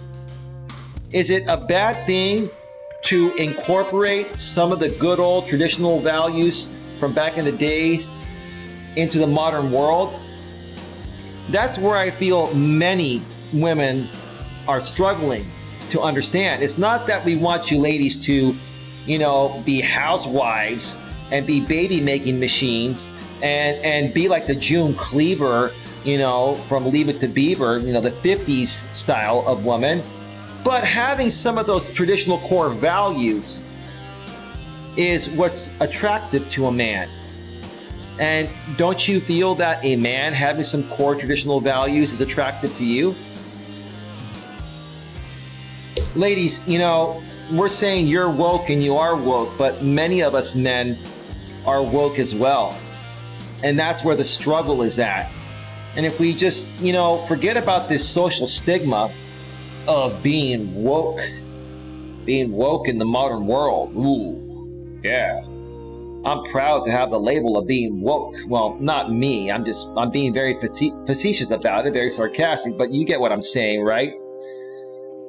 All right, it is 8:28 p.m. Eastern Daylight Time, 5:28 p.m. Pacific Daylight Time in my neck of the woods here in the San Francisco Bay Area. We're ready for the last part of the show. It looks like the chat is all silent. We have 10 people in the box here. Thank you so much for being here, and thank you for your loyalty to this channel. I greatly appreciate you folks. Let me see here. Let's get back to this blog here. Number six.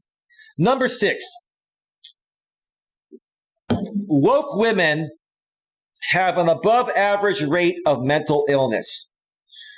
Whew, wow. Woke women have an above average rate of mental illness, says the blog writer Swen Lawrence. One of the significant advantages of having been around for a bit, I am now 44. Well, that's cool, dude. I'm only a couple of years older than you, so we've grown up during the same time. We can relate to that, right? is that you have some actual life experience to look back on. Yeah, me too. It recently dawned on me that virtually all mentally ill women I ever knew fell into the category of woke, liberal, left-wing progressive. That would make sense. I mean, I'm on the left, but only slight left. I think you're talking about the extreme left, the radical left, kind of like what Donald Trump talks about. And here's the thing, Queen, this will make you proud. I hope it does. Is that I agree with Donald Trump when it comes to the extreme left, or the radical left, as he calls it, right?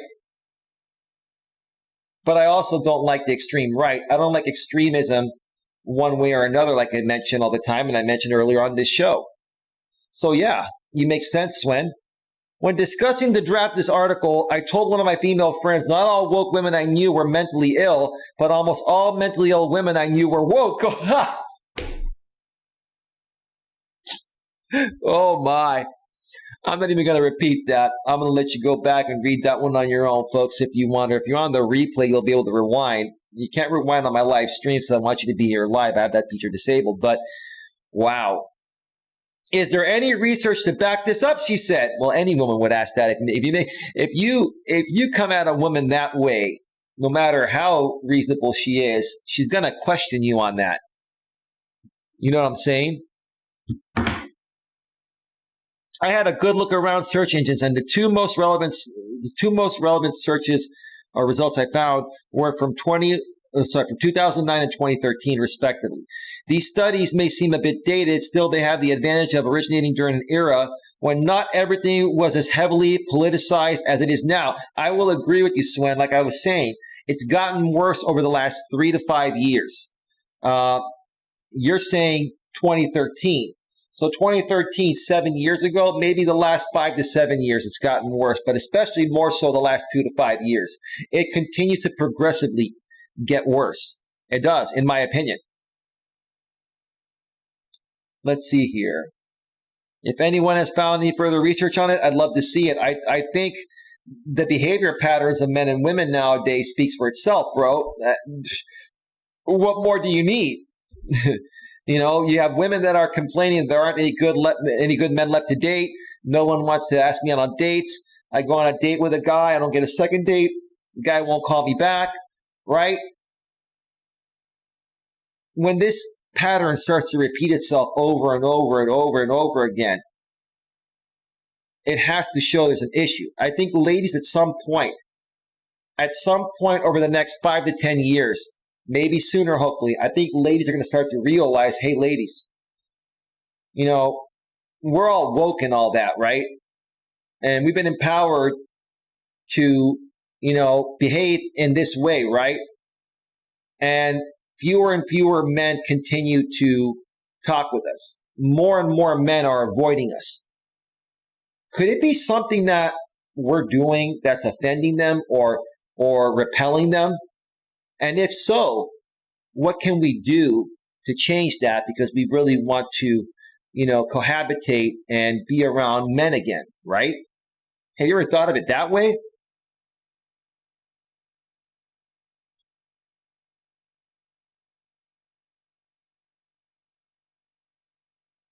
Let me see here. What else should I read on this in this section?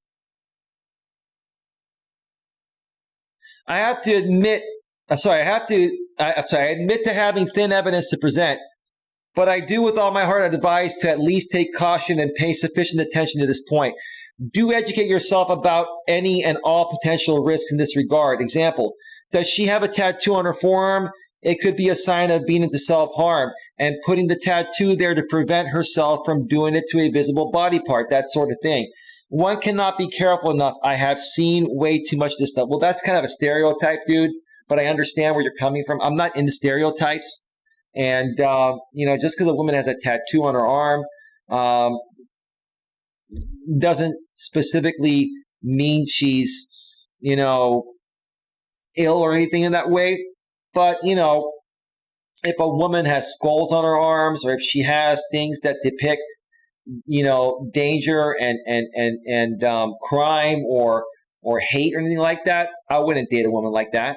Why would you want to? How would you bring a woman like that home to meet your family if she wore a sleeveless shirt and she had skulls hanging out from her arms, or anything to do with death tattooed on her, right? I mean, not trying to stereotype, but yeah, I get where you're coming from. It makes sense. Number 7, judicial destruction of your life if the relationship goes wrong. Right. Destroy his life, make him go through hell. Yeah. You get married to someone, and if you're married here in California or in many states here in the U.S., if you're married over 10 years and you're the breadwinner, she's going to divorce you and take half of your stuff, right? Half of the marital assets that were acquired, during the time you were married, right?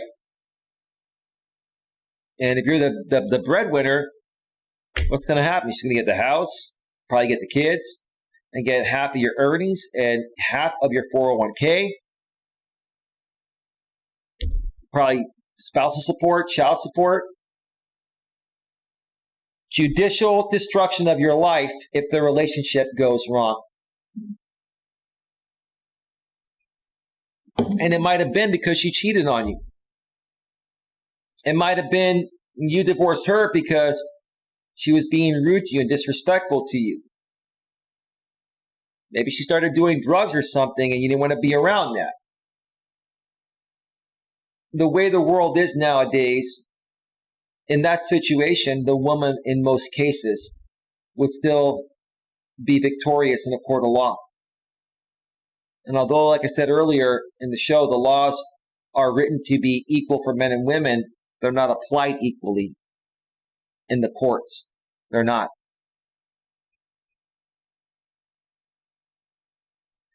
I'm just going to read through this very quickly. Woke culture has a whole plethora of unpleasant aspects. You are well advised to keep these aspects out of your life. Entitlement culture.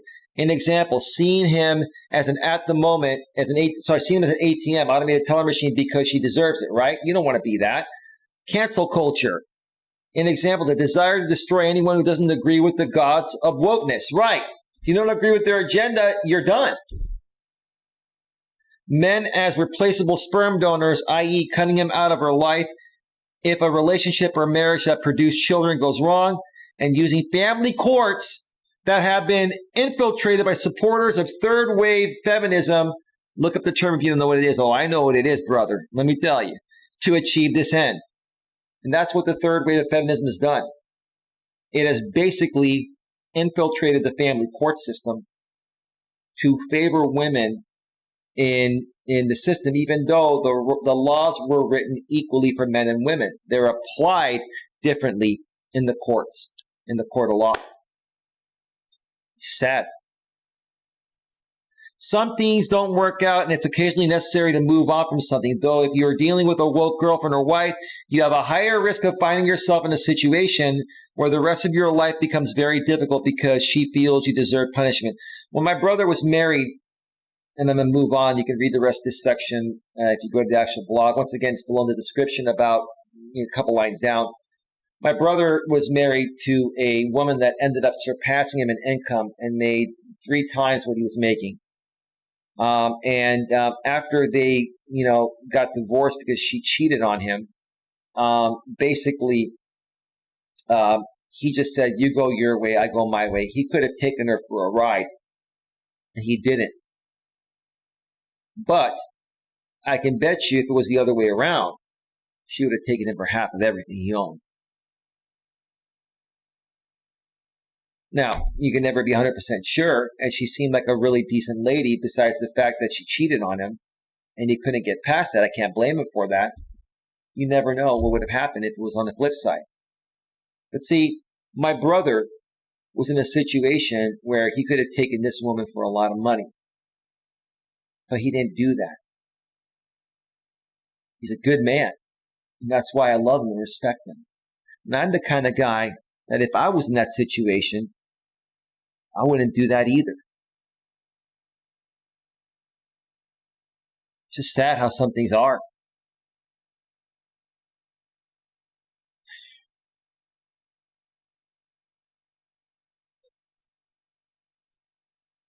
yeah, again, some things don't work out occasionally and necessary to move on from something. Though if you're dealing with a woke girlfriend or wife, you have a higher risk of finding yourself in a situation where the rest of your life becomes very difficult because she feels you deserve punishment.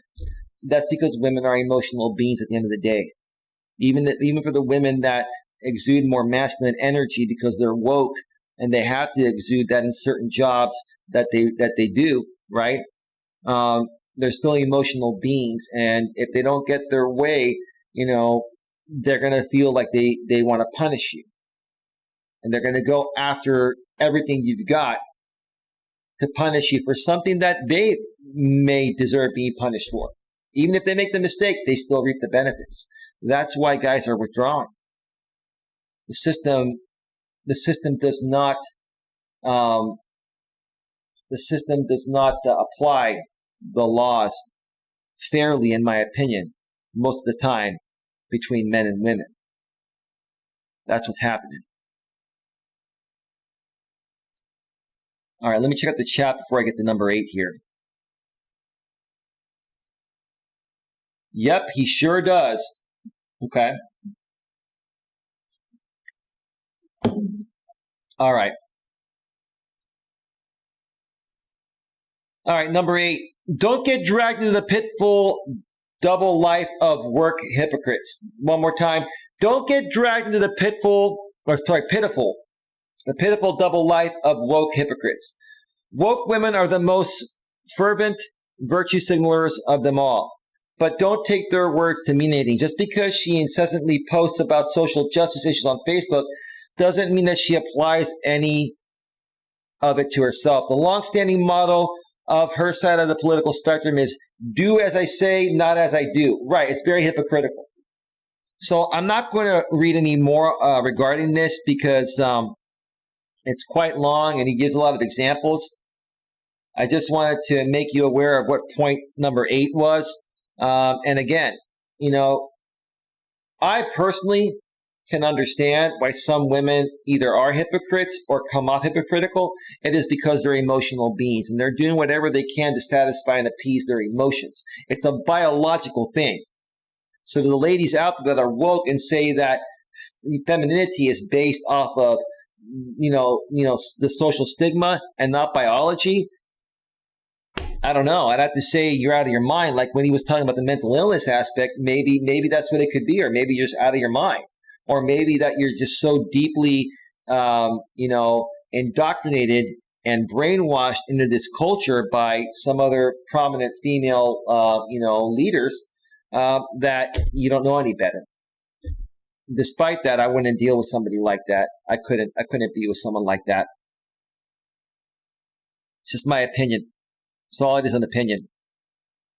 Appreciating that men and women make for a perfect team. Number 9, appreciating that men and women make for a perfect team.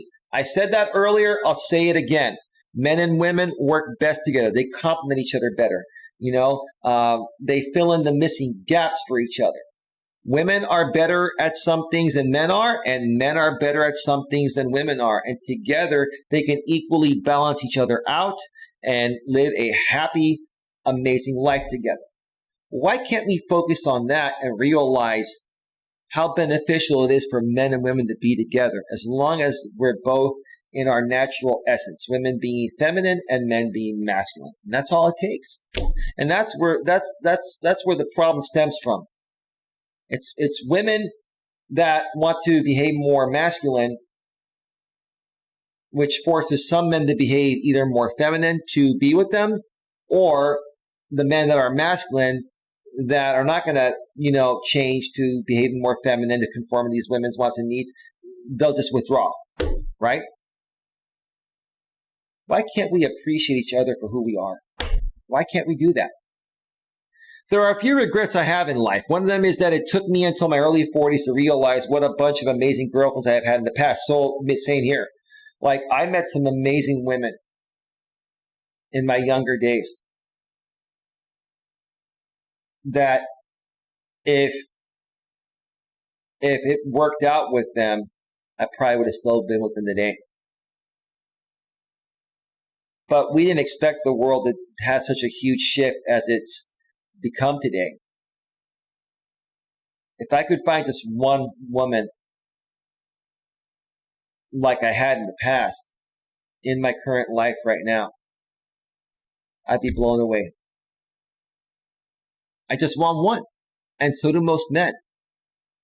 There are so many women out there, and all it takes is one to complement your life and you complement theirs and have that happiness together, right?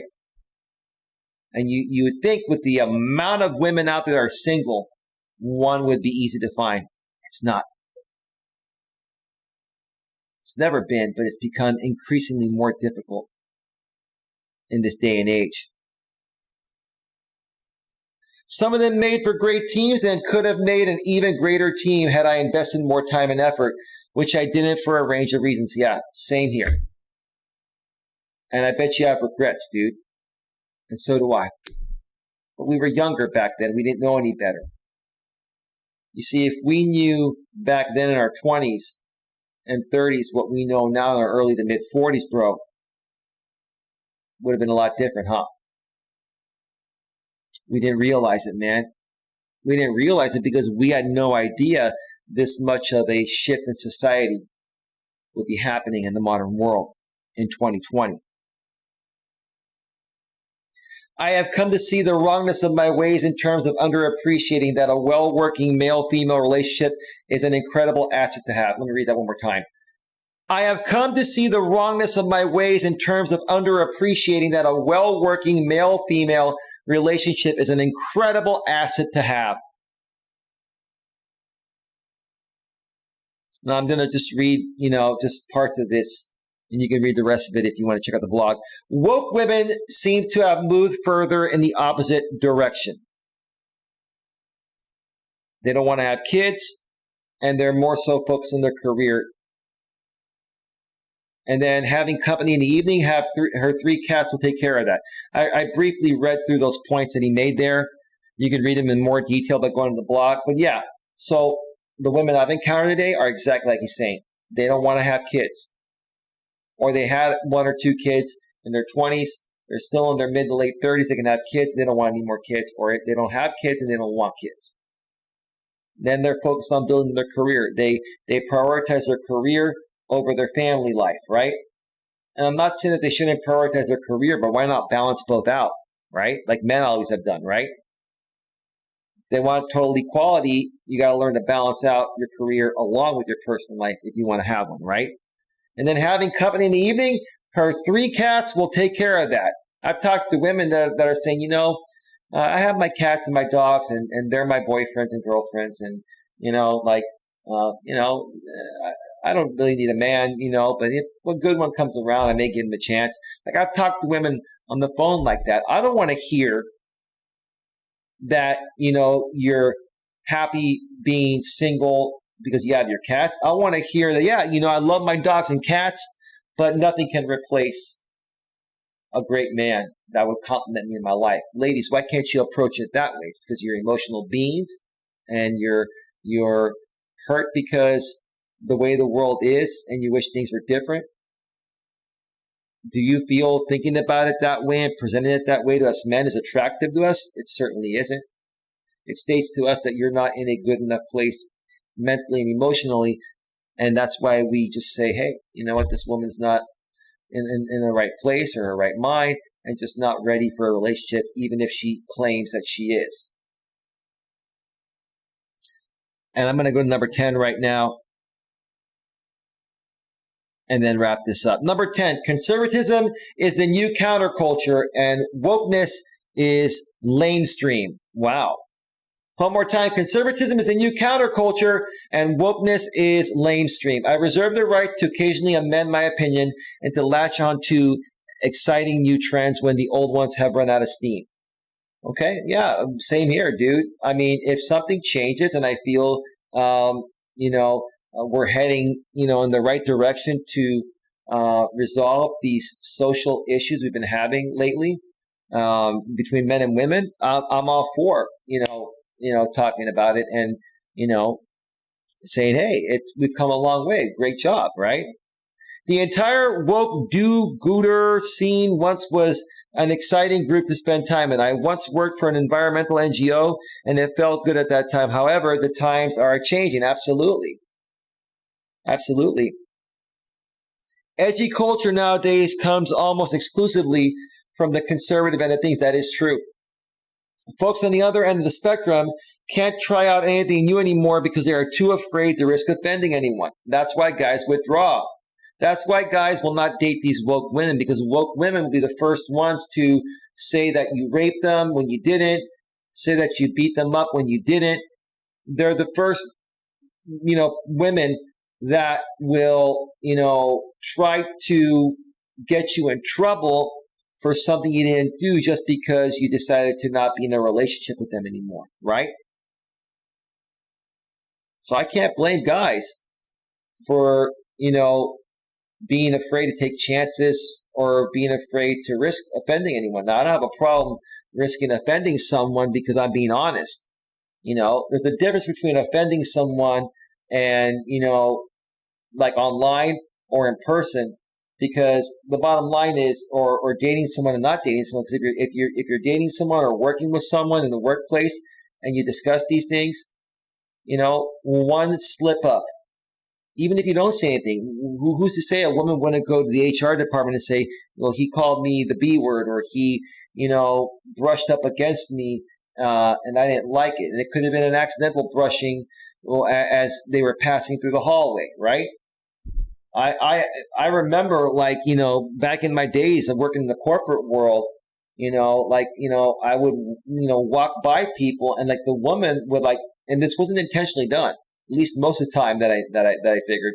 Some women with big boobs would walk past me, and they would run into me, and their breast was smushed up against me as they were walking by, and they turned around and said, "Oh, excuse me, I'm sorry, I didn't mean to run into you." And they knew their breast rubbed up against me, and I knew it did, and I'm like, oh Jesus, I hope she doesn't think, right? Some women that would do that on purpose and then still, say, oh, you rubbed up against my breast, right?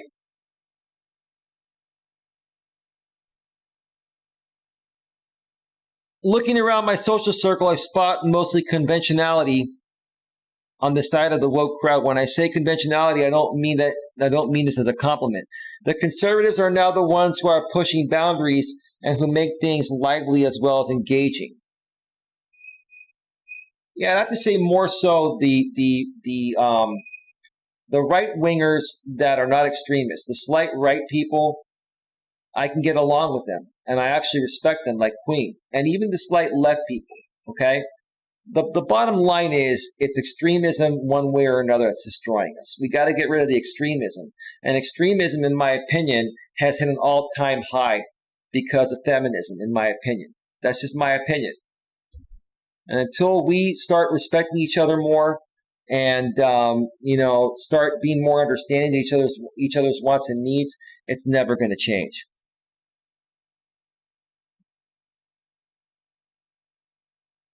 It's never going to change. Hang on.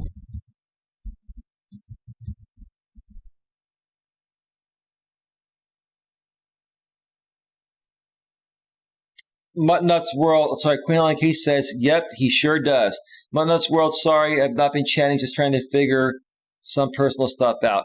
Yeah, no worries. We're about to wrap things up, Queen and Mutt. We're at 2 hours and 46 minutes. Let me see if there's anything more noteworthy to read in this blog here, in this section. Edgy culture nowadays comes almost exclusively from the conservative end of things. That's highlighted there. Okay, yeah, I'd have to agree. I'll say most of the edgier content on YouTube has been from conservatives. The problem is a lot of them take it too far and they get shut down for violating guidelines and stuff like that, copyright and community guidelines. See, I'll talk about edgy content, but I'll present it in a fair way and a respectful way. I'm not here to attack anyone. I'm just stating what's actually happening in a respectful way and saying, hey, I am open to a solution. I'm open to talk to any woke women, right? I'm open to just have a conversation about this, create dialogue. So that way, hopefully things can get back on track and men and women can better get along like they always did in the past, or for the most part, or better than they're getting along now.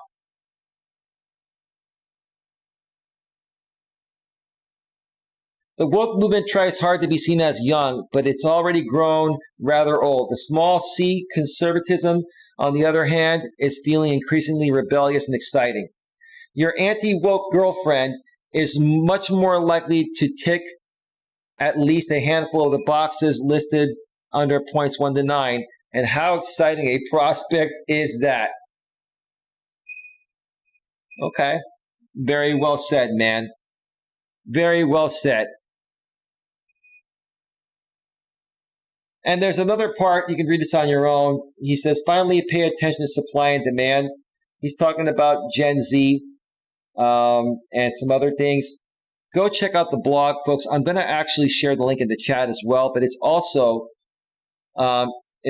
been shared a few lines down if you go below the description section if you're here live, or if you're watching this on the replay. So there is the blog article there.